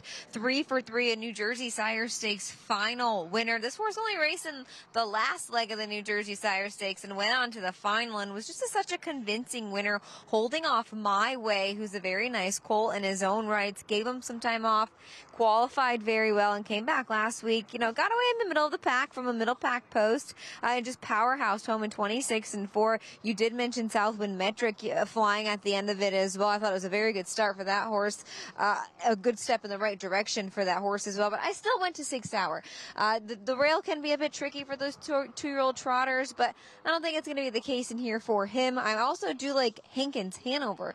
That's the 13-1 on the board. He just trotted by me. Looks very good on the racetrack. This horse started in the New Jersey Sire Stakes, and I believe he got beat a neck in that first leg there, and he just was so professional doing it with one lone qualifier. Came back and was a winner, showing speeds at both ends of the mile. That's something that, you can't really teach a horse to do that and then have the stability to hang on at the end of it. He did it so professionally there, and then he's just went on to race really well in the New Jersey Sire Stakes. Finally bounced back after a not so great start in that third leg. I mean, he was third behind 6 Hour in My Way. And then they took him down to Harris, Philadelphia. A nice confidence boosting win on the front end there, 57-3, a winner by 6 lengths. And then you look at his line last time out, you say, okay, he sat the pocket, moved to the front, but he just got tired there at the end of it. They were going some pretty decent fractions. He had to be used from an outside post. He gets a better post to work with here tonight. So I'm thinking all systems are go for him. He's back in the stakes caliber horses. So it'll be interesting to see how he shapes up in here. He gets a good post to work with as well. I heard you guys mention Mosquito. 6-1. This horse is taking some money. Only his third lifetime start, one of those being a win at Pocono. A little bit of time off, qualified over the big track, and then came back last week.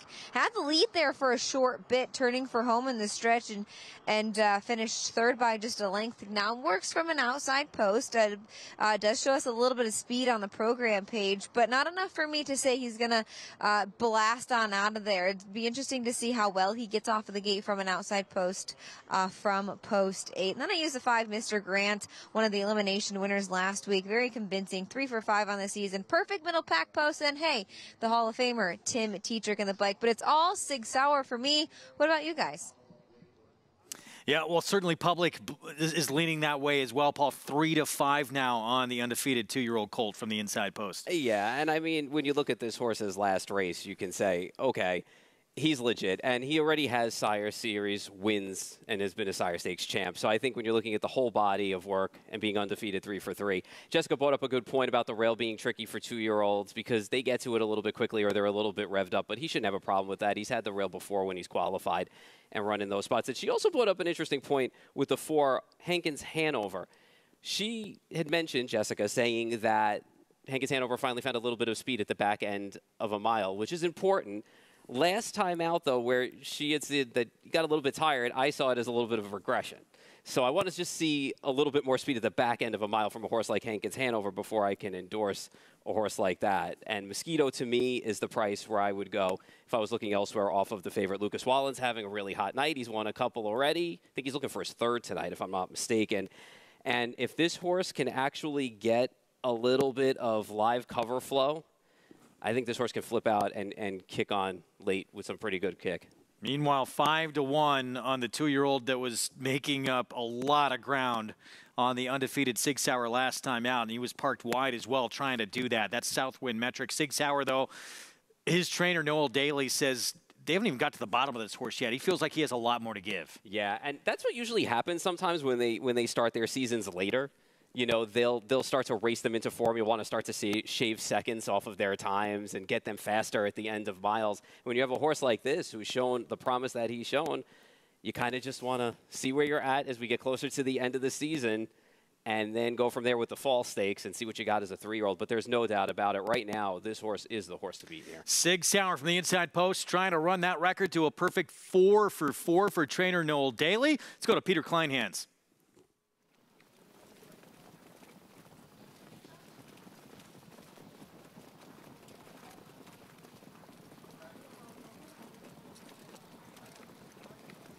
And this field is in motion.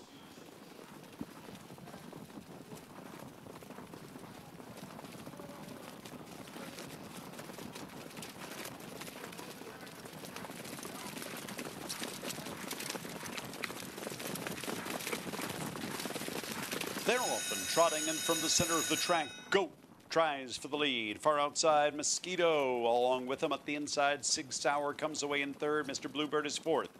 Then it's Southwind Metric along the inside, fifth. Moving from in between horses into the sixth position comes Tony Adams S as they continue around the first turn, and Goat has the lead, but not for long. Here's Tim Tetrick and Mr. Grant on the outside, second a challenge.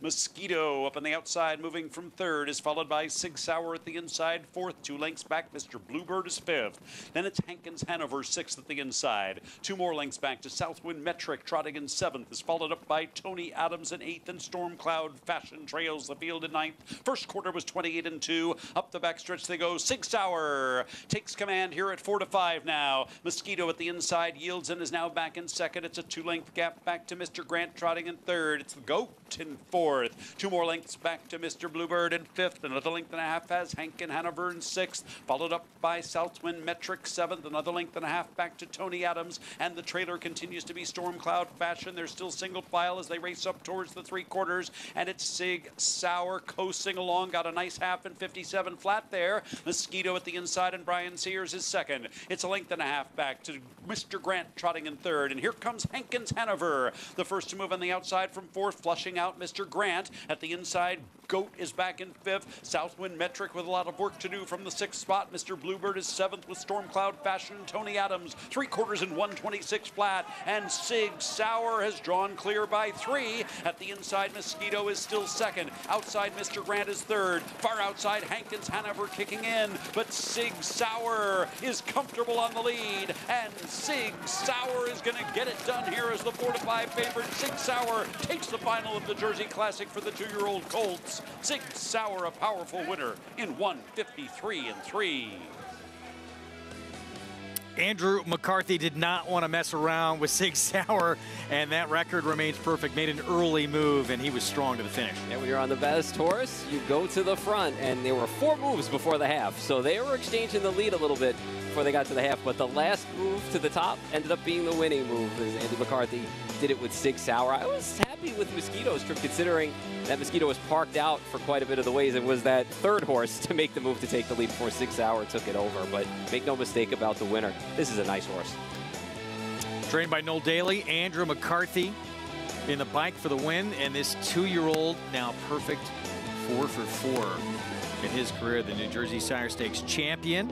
And it's a New Jersey Classic to the resume as well. Yeah, that's big. You know what? That's big when you take a look at the division as a whole and you talk about the Classic Series itself and just putting this series on the map and what it means. And when you get horses that are this good, that do it perfectly and do it with authority, it makes the whole program look good as a whole. And that's what you want.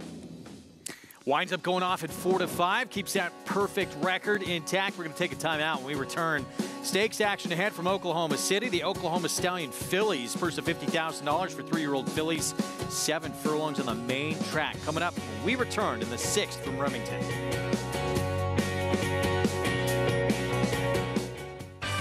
Ever dream of owning your own racehorse? How would you like to get in the winner's circle with the #1 harness racing partnership in the U.S., VIP Stable? There's nothing like the thrill of your horse coming down the stretch. To find out more, call VIP Stable at 877-VIP-WIN-1 or visit us on the web at www.vipstable.com. Turning horse racing fans into racehorse owners. Be a winner. Experience the adrenaline-pumping, suspense-filled action of the Sport of Kings no matter where you are with NYRA Bets. It's fast, easy, and secure. Download the app today and start winning with our lucrative weekly promotions, thrilling handicapping contests, and a one-of-a-kind VIP rewards program. Don't just watch horse racing, be a part of the action with Naira Bets.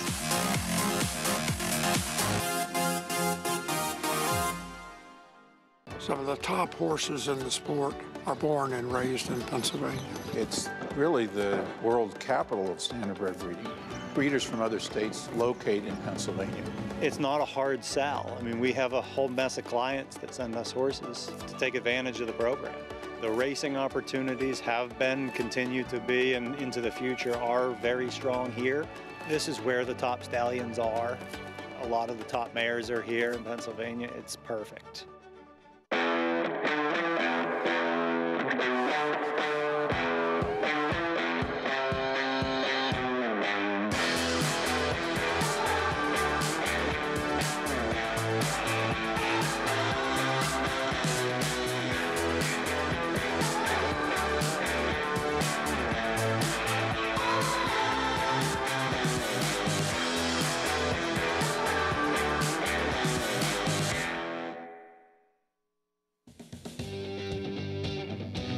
Back with you on America's Day at the Races. It's brought to you in part by America's Best Racing, for the love of the race. Visit americasbestracing.net today. Staten Island Ferry moving through the screen. Lady Liberty. Let's get you back to Remington Park. 7/8 of a mile in the stakes race coming up for 3-year-old fillies.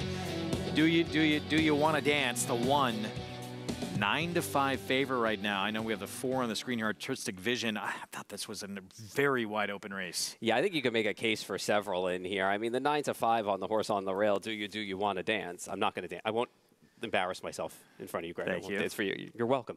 Looking for the 3rd stakes win for this daughter of Magna Graduate. So moved forward with that second start off of the layoff, hopefully tonight. You know, faced older last time too. So I think getting back in the own, against its own age condition will help her here from the rail draw tonight. But, I mean, really, when you look at the board, I mean, you make a case for just about everybody in here. What has she done, though, to warrant that? Well, now she's 2-1, but still, even that kind of favoritism in this race. I'm just thinking because she won the 2 stakes as a 2-year-old at Remington. I mean, I know the numbers don't jump off the page for what she did. I mean, I'm sure it's not the race that she ran against Wet Paint. I mean, because she finished a country block behind Wet Paint in the Honeybee. But I think getting back with horses her own age and getting back to these state-bred stakes races will probably help. And she's going to be forwardly placed from the inside here, you would think.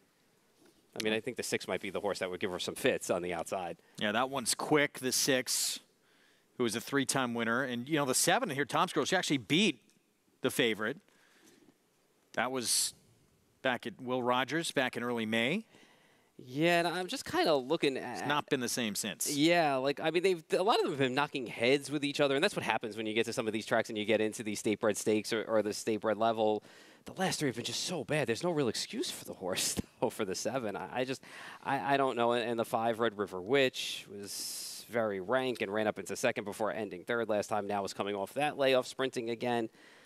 I don't know, man. 8-5 on the inside horse. I mean, it seems like the right horse, but I wouldn't fault anybody for going with a couple of others in here. I mean, you can certainly at least make an excuse for Red River Witch, the 5 last time out. And before that, she had back-to-back wins. But, those 2 wins were against a lot easier. A lot easier, and going the mile. I mean, I guess 7/8 is fine for this horse, too. And the problem that I have with the horse right outside of her, too, is do you think the 6 is going to be able to carry that speed 1 extra furlong in here?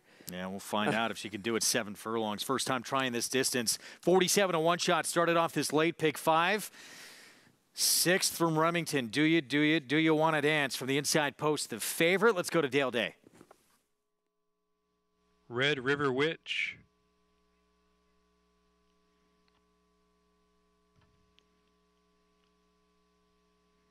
Mama's having a hot flash. Expensive Liaison. Last up outside, Tom's Girl, number 7. All in.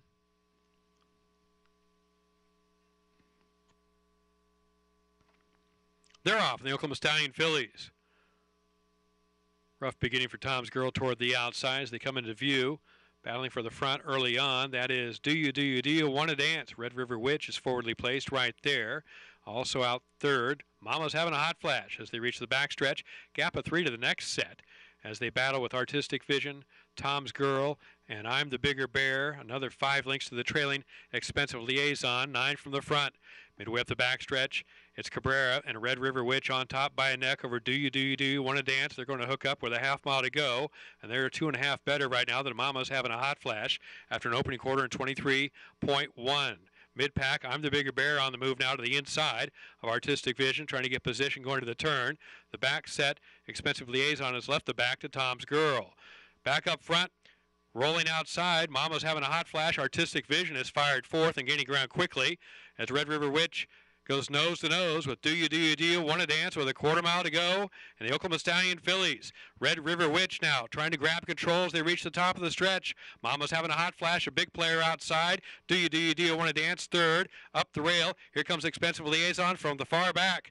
Final furlong, race on, and the Oklahoma Stallion fillies. Red River Witch is out by 2. Expensive Liaison trying to cut into the margin. Mama's having a hot flash, now third. Final yards, Red River Witch will take the Oklahoma Stallion fillies division. Expensive Liaison, second. Mama's having a hot flash, third. Do You Want to Dance, fourth. Red River Witch, she was ranked. She had a troubled trip when she faced his favorite last time out. She still ran third, only beat a length and a half against her. This time she springs the upset. Took the initiative in here, too, and went to the front, and Cabrera just said, let's go. And you know what? Having that mile race, even coming off of the layup, set a little bit of foundation, too, underneath her. And you know what? She turned away Mama's Having a Hot Flash, who we learned, once again, does not like to rate, even though got the right setup for this horse in a rating pace. Just couldn't seem to kick on by. And the 3 Expensive Liaison, who came up the inside, actually ran well, all things considered, because this is the first time that she's run well against stakes types. So to get up for second, and there was a good effort for her. But Red River Witch made amends for that ranked race last time out. Gets the job done here tonight. 5-3, 6-1, 8-1 on your winner. Favorite went off at even money in that spot. Sig Sauer undefeated, now 4 for 4 back at the Meadowlands after this victory in this 1 mile trot for a purse of $275,000, trained by Noel Daly. Let's go to Jessica. Sig Sauer takes the 2-year-old Colton Gelding division on the trot side in the New Jersey Classic Final, standing by with winning trainer Noel Daly. Noel, this guy just seems to be progressing even though he's undefeated, and he seems to be doing everything right so far. Yeah, I think he's a very good horse. He just gives what he has to. I think you'll try and manage him just to give him the 8 starts this year and bring him back for next year. He's a gorgeous animal, and he'll get it when he gets to race off the pace and that a bit too. I think there's a lot more left there, so we'll just try and manage him properly and see what happens. Speaking of management, obviously with the New Jersey Sire Stakes here in this state and the New Jersey Classic, how important is it to keep your colts and even your fillies in the state and not have to travel so much? Yeah, well, we decided to do that. Like, we won the fillies and the colts this year. We're lucky enough to do that. And I could have taken them both to Canada. It's good money up there. It's just it's a little too much. We've got a little too many options now. So it's great money here, especially with the trotters there. So it worked out good for us just to stay here. Let's talk about the tactics of this guy, because last week he trotted home really nicely, tracking them down. Tonight there was plenty of movement going to the half. Andy, of course, was the last one to the front, but he was so strong trotting home tonight. Yeah, he got to steal it a little there. The fractions worked in his favour. As I say, I think he'd be better tracking them down. Most of my horses usually are, but when he got those fractions, you couldn't complain about that. If he got beat there, we'd have had no complaints. And he even took off again when that colt was coming up his inside. Yeah, as I say, I just think he'll get to work it all out there. We've got him. I'm glad the horse come to the inside. I have nothing on the inside, so we could at least see them. The outside, he's got the Murphy blind, so I think you'll find he's going to be a very good horse. Nice job and congratulations. All right, thank you. There you have it. Sig Sauer takes a New Jersey Classic Final for those 2-year-old Colton Gelding trotters. Jessica, thank you. Noel Daly. He actually, late 2018, announced he was returning to Australia to become a private trainer after more than 2,500 wins, $60 million in earnings. Returned to the U.S. late 2019, and now he is a very strong 2-year-old. Yeah, and his barn's been going red hot. And one thing that he mentioned was managing this guy's starts. He said 8 starts for his 2-year-old campaign. Well, we're 4 for 4 now. He's got 4 more, and then we'll see what he is as a 3-year-old. He's got big things in front of him, hopefully. 3-year-old Colton Gelding's trotting in the 11th. Coming up next, the favorite from the Hamiltonian, Celebrity Bambino, back in action, as is the runner-up, Oh Well, from the Hambo, when we return. A Grade 1 winner on both dirt and turf, War of Will became a classic winner with this victory in the Preakness Stakes. He added turf credentials to his resume with a determined victory in the Grade 1 Maker's Mark Mile. Now his progeny are bringing top dollar in the sales ring. $650,000, $380,000, $320,000. A dual-surface classic winning son of Warfront, War of Will, standing at Claiborne Farm. When it comes to horse racing, you can never have too much information. With TwinSpires, you can place your bets with confidence. Whether you use handicapping insights, like our Brisnet speed ratings, prime power and past performances, the guidance of our experts' top picks, or just choose a name that catches your eye. Yes! No matter how you pick your horse, bet with TwinSpires. Start earning your $200 sign-up bonus when you sign up with offer code GET200.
Gainesway encompasses 1,500 acres of the finest bluegrass land in Kentucky.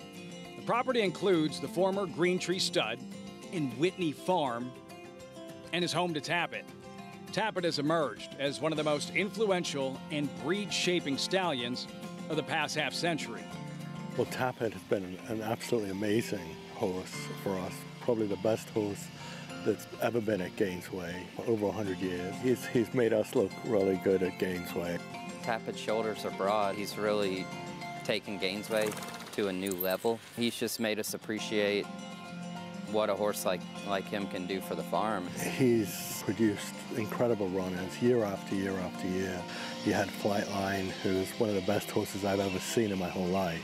It is Flightline. It is spine-tingling, jaw-dropping, awe-inspiring, Secretariat-like Breeders' Cup Classic win. We're happy that he's still going strong, but it just reminds us that we'd love to find a horse remotely as good to fill his shoes. And this is Mr. Beck's goal, to increase our chances at that and bring more horses into syndicate structure. Gainesway roster's a young, up-and-coming roster. Clearly we have Tappet as the anchor, but we've got Olympiad, Drain the Clock as new horses. We've got McKenzie, Spun to Run, Raging Bull, all have weanlings or yearlings still. It's a young roster with full of possibilities. I'm so happy we took a shot on McKenzie. He's rewarded our faith in him so far. He's bred full books for 3 years at stud, which is kind of rare these days.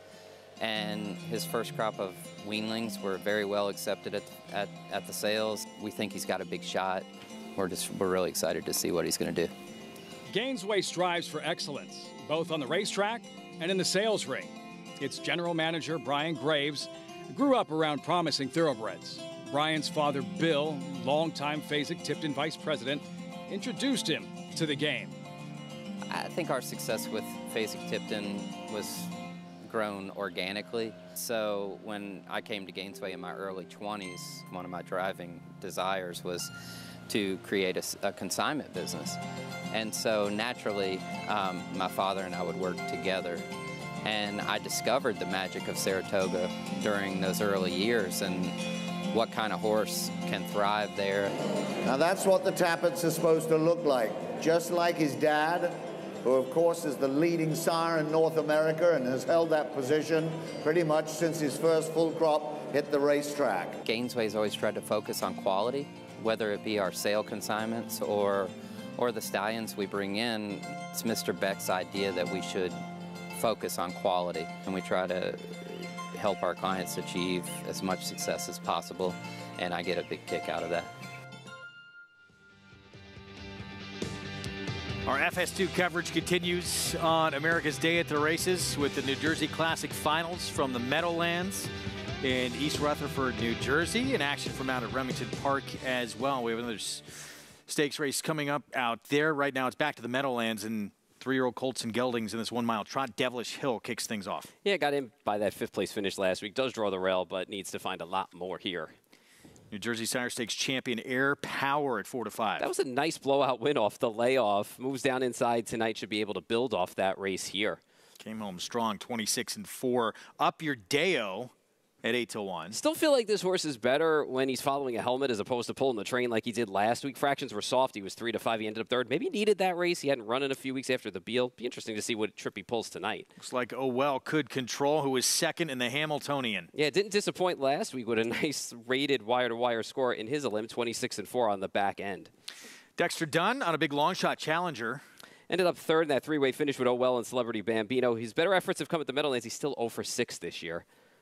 Little expensive Andy Miller for Julie Miller. Team Orange Crush, non-threatening 2nd last week behind Air Power. He's got to find a few lengths in here to catch the big guys. Ron Burke sending out Celebrity Bambino, who's the favorite in the Hamiltonian. Just missed when uncorking that 26-2 rally last week, won by Oh Well. I'm not crazy about the post with some other speed types to run inside, but it's up to Yannick Gingras to find a trip for him. Does his best running when he's forwardly placed, though. Here's David Miller on a big long shot at 34-1. The win up at Woodbine Mohawk, that was against much lesser. Draws outside and definitely a long shot here. Scott Zeron on the Gruffalo coming off a 4th place finish. Scotty Z can make magic happen sometimes. This horse is 0-9 this year. Those 2nd place finishes in New York Sire Stakes action were against easier horses than what he's facing tonight. The post doesn't help either. And 49-1, biggest price on the board outside. Post 10 hasn't won since May and hasn't been close when facing against some of these tougher horses in here. All right, so let's go back to Celebrity Bambino and Oh Well. And Oh Well actually took the lead for a moment in this Hamiltonian, winds up the runner-up. You know, when you look at this race and you look at the way it ended up playing out, Celebrity Bambino did the dirty work to the half, to the 3/4 mark, and then Oh Well came up, found the lead in there, made it a little too early, I think, but you still have to make that move that he made, and ended up getting collared by Tactical Approach in the end. And Up Your Deo ended up 3 wide at one point, parked out. So he got the worst of it all. I think it was a really, really good effort by Oh Well in here. Better than Celebrity Bambino, who ended up doing the dirty work. I still think Oh Well's move was a little bit too quick in there, but didn't have much of a choice based on the race flow in there. And Up Your Deo just had a little bit of trouble. Wasn't his best trip being 3 wide. And with Scott Zeron up the inside, skirting those pylons from post 10 with that victory. Let's go back to Jessica. New Jersey Classic final on the line for those 3-year-old colt and gelding trotters. Plenty of horses that we've seen here before, specifically from Hamiltonian Day. The 2nd, 3rd, and 4th place finishers, Oh Well, Up Your Deo, and Celebrity Bambino will face off again in here. They faced off at the Poconos a couple weeks ago as well. They all came back last week in those eliminations. But going back to that Hamiltonian final, you know, Celebrity Bambino did all the heavy lifting on the front end, but I really, really liked off the move I saw from Oh Well. I talked to Marcus Melander earlier in between the elimination and the final of the Hambletonian. He said he's a very quick horse, but sometimes he doesn't always hold his speed. And I thought he held his speed on the front end there very well, obviously getting beat by Tactical Approach up the inside. Unfortunate mistake in the Beal from an outside post. I just simply think he was going too fast into that first turn and maybe interfered there, so that's why he went off stride. He bounced back perfectly with an effort last year in the elimination from post 3, moved to the front, led every step of the way, didn't let anybody pass him. He fought hard towards the wire, 26-4 kicker at the end of it. So he raced very well after that break and even after that big mile in the Hambletonian. I went elsewhere, though. I'm going to go to the other Marcus Melander trainee. That is the favorite on the board, 3-2 Air Power. His brother Mateus in the bike, a horse that we saw here at the Big M, take us by surprise a little bit earlier on in the season, facing lesser company. Ended up being the New Jersey Sire Stakes final winner, where he was locked in on the rail from 4th, ended up flying home late. Then he went off the tail there. We saw this horse make a couple of breaks, qualified very good. It came back last week from post 7, got away well in the middle of the pack, and just powerhoused home past Up Your Deo. A little expensive, ended up being second in there to get by Up Your Deo as well. So it'll be interesting to see how this race shapes up. I know Yannick is going to want to race a Celebrity Bambino from off the pace again. He thought that was the best he's been since his Hambletonian elimination on the bit near the wire. So it'll be interesting to see who's going to want to take control of things, because there's plenty of versatile horses in here as well. Up Your Deo has plenty of speed. So it's a very competitive field of 10 in here. It is the New Jersey Classic final for the 3-year-old Colton Geldings trot. 2-year-old is $275,000 on the line. Peter Kleinhans has the call. This race is tonight.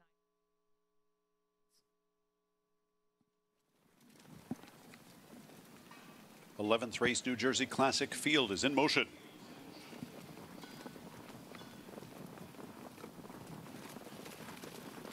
Several of the trotters were a bit off the gate, but they've all caught it. And they're off to a very good start here, as Little Expensive from the center of the track shows some speed. Up Your Deo and Svanstead from the inside also try for the lead. Challenger from in between horses. Oh Well also showing speed as Devilish Hill gets away 5th at the inside. They continue on to the first turn, and 27-1 shot Little Expensive has taken the lead now by 2. Up Your Deo is second. Oh Well has dropped in third. It's a length and a half back to Air Power in the 4th position, followed up by Challenger in 5th. That's Celebrity Bambino sliding in 6th, but now moves back to the outside for Gingras, is on the way up. At the inside, Devilish Hill is 7th. They're followed up by the Gruffalo, who's on the outside from 8th. Diledmar is 9th, and Purple Lord is the trailer in 10th. First quarter went in 28 seconds flat, and as they continue up the backstretch, here comes Oh Well and Tim Tetrick to take over command. Little Expensive at the inside is back in 2nd, with Up Your Deo trotting 3rd. Air Power is 4th. Then it's a length back. Moving up on the outside, Celebrity Bambino continues and now flushes out Air Power to the outside, so he's second over now. Another length back on the outside from the 6th position comes the Gruffalo, who's picked up the 3rd over spot. At the back of the pack, Devilish Hill is followed by Diledmar and Purple Lord. 55-4, 27-4 second panel, and here comes Air Power and Matthias Melander to challenge and take command. Oh Well is now back in 2nd. At the inside, Little Expensive trotting in 3rd. Outside, Celebrity Bambino has been left in 4th. Up Your Deo looks to go around that one from 5th, but as they turn for home, Air Power taking it to Oh Well, who's fighting back, and these two trotters are on even terms. On the outside, Air Power has a short lead. Oh Well is not through yet. Little Expensive on the outside, 3rd. Celebrity Bambino 4th. Air Power, and now Air Power gets the lead by a half. Air Power will get it done. Oh Well, big effort, holds on for 2nd. Tight for 3rd between Little Expensive and Celebrity Bambino in 151 flat. Air Power in a battle down the stretch with your runner-up from the Hambletonian and Oh Well, but then finds more, just draws away in the stretch. Yeah, it was an easy first over move into it, and Oh Well actually ended up fighting on. And Oh Well is doing what Oh Well is doing best this year in 2023. That's the 7th second place from 10 starts now for this horse. But many of us think about the winner. Air Power made that power move first over to get up there, and Matthias Melander had enough left to hold off the rest of the crew. They're putting away a millionaire there in Oh Well. Yeah, New Jersey Sire Stakes champion. And it's his New Jersey Classic. again, you know what? Last week was not a fluke for this horse coming back. So back-to-back wins for this horse. Now 5 for 8 on the year for Team Melander, and looking sharp as he makes his way towards the next set of stakes races for these horses. Marcus Melander, Mateus Melander in the bike, and the even money favorite. Public got this one right. Even money on the 2 Air Power prices for you when we come back. We're going to take a timeout. We'll return. Still have the 7th from Remington when we come back. Air Power, impressive performance in this mile trot. Become a member of the United States Trotting Association and take advantage of special benefits including pathway savings, member pricing on American Horse Council publications, and discounts on products and services, and so much more. USTrotting.com is where you'll find entries and results from all the racetracks and get behind-the-scenes stories as the USTA visits farms and stables before major races such as the Hambletonian, Little Brown Jug, and Breeders' Crown. It's easy to join. Fill out the new member form on our website or call our member services department at 877-800-USTA. Reach for the unreachable. Race to new horizons. The artisan's quest for beauty burns in the heart of Japan, forging strength like no other, with love and honed to perfection. Noble, authentic, and only here. The legacy of strength.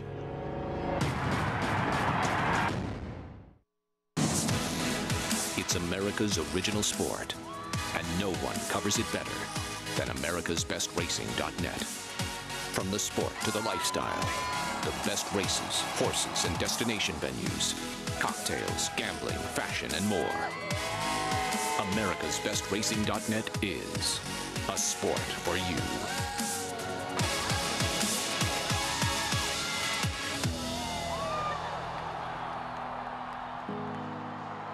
Racetrack Television Network brings you every race, from every track, on every screen, every day. With monthly packages starting as low as $5, RTN gives you great value and access to more live HD streaming and race replays than anyone. Visit RTN.tv today to sign up and watch on almost any device, including Roku and Amazon Fire.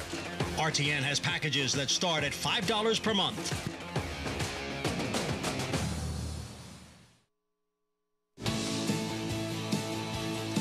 Back with you on America's Day at the Races. It's brought to you in part where you can play all the action at NYRA Bets. Bet any track, anywhere, anytime.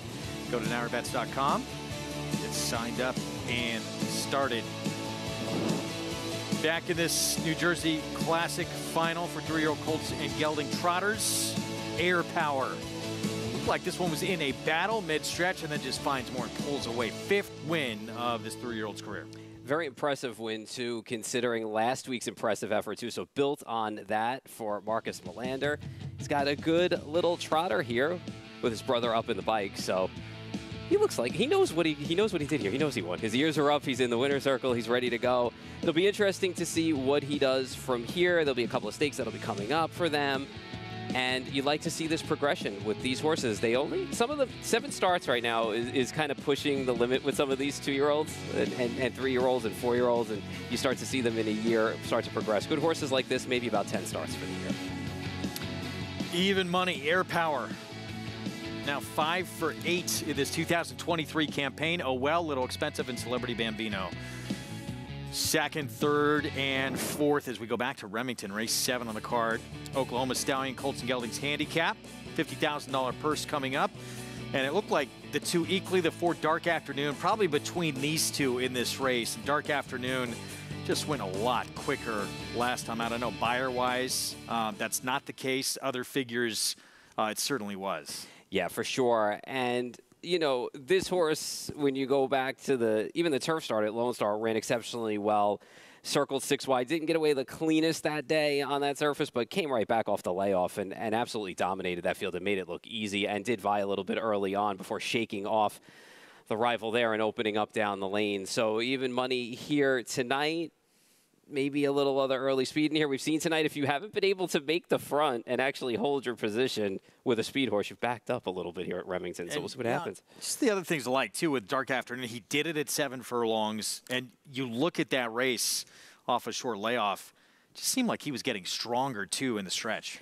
Yeah, definitely. And you can see he powered away from that field, which you like to see with horses that are on the front end that can finish off those races when they're forwardly placed, and if they have other horses that are pressing them, especially early on. And you know what? Against this group tonight, legitimately, who are you afraid of when you look at this race as a whole? Eakley, the 2-horse, does have some early speed. Maybe keeps him company on the front end today, going 7 furlongs. It was a nice win off the layoff for that horse. Made easy work of that group, but now has to go 7 and has the 4 outside of him. Well, it was his first start of the year for Eakley, the 2. He's at 7-2 right now, so you have to be impressed by that. He did not break good either. I mean, he was very slow out of the gate, and it didn't take him long to get to the front, and then he just won pretty easily against that group. Named, by the way, for a little town in western Oklahoma as a homebred for Everett Dobson for his Cheyenne Stables, and they're pretty high on this horse. We'll see it. Obviously, it's going to be a big test against Dark Afternoon, and also to see, because it looks like both those 2 want to go to the front. Yeah, and if they hook up and, you know, taking a look at some of the other horses in here, if they hook up together, there's a couple of horses from off the pace that could make a little bit of noise in here against them. And even when you look at a horse like the 8, who has shown speed in the past as well, not as fast numbers-wise, but still has potential and should have, you know, was one like last time, like he was the best horse in the race, which he was. So we'll see what happens. It'll be interesting in here. Rachel's Caper interests me a little bit on the outside.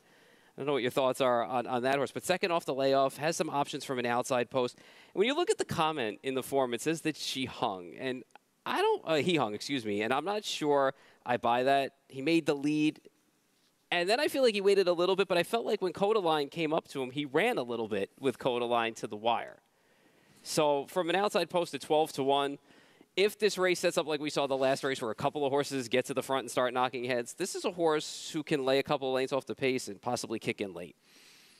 All right, we'll see how it plays out. I'm with the public. I thought the 4 is going to be very tough. 3-5 is awfully short, though, but I do think he's a standout in this group if he can move forward off that race.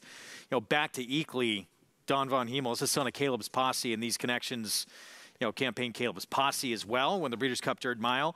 He had said, Von Hemel, he's actually excited to get this horse on the turf at some point. You know, I could see with the breeding that this horse has underneath to get him on there as well. I don't know. Right now, he's doing okay on the dirt. Don't fix what's not broken. See where he stands out.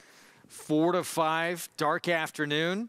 Will he be pressed early by the 2 Eakley? Let's go to Dale Day. Here's a 7th for Remington. Codaline is in.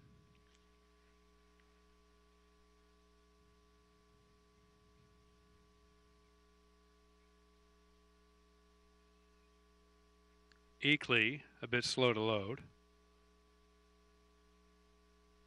Now up. Just Okie is there. The gray Dens DeVille moves in. Dark Afternoon. Missing Hollywood. Last up outside the 9, Rachel's Caper.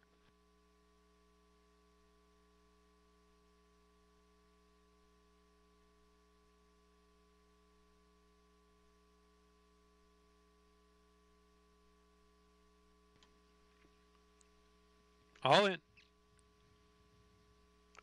They're off. The Oklahoma Stallion handicap for Colts and Geldings. Rachel's Caper with a slow beginning.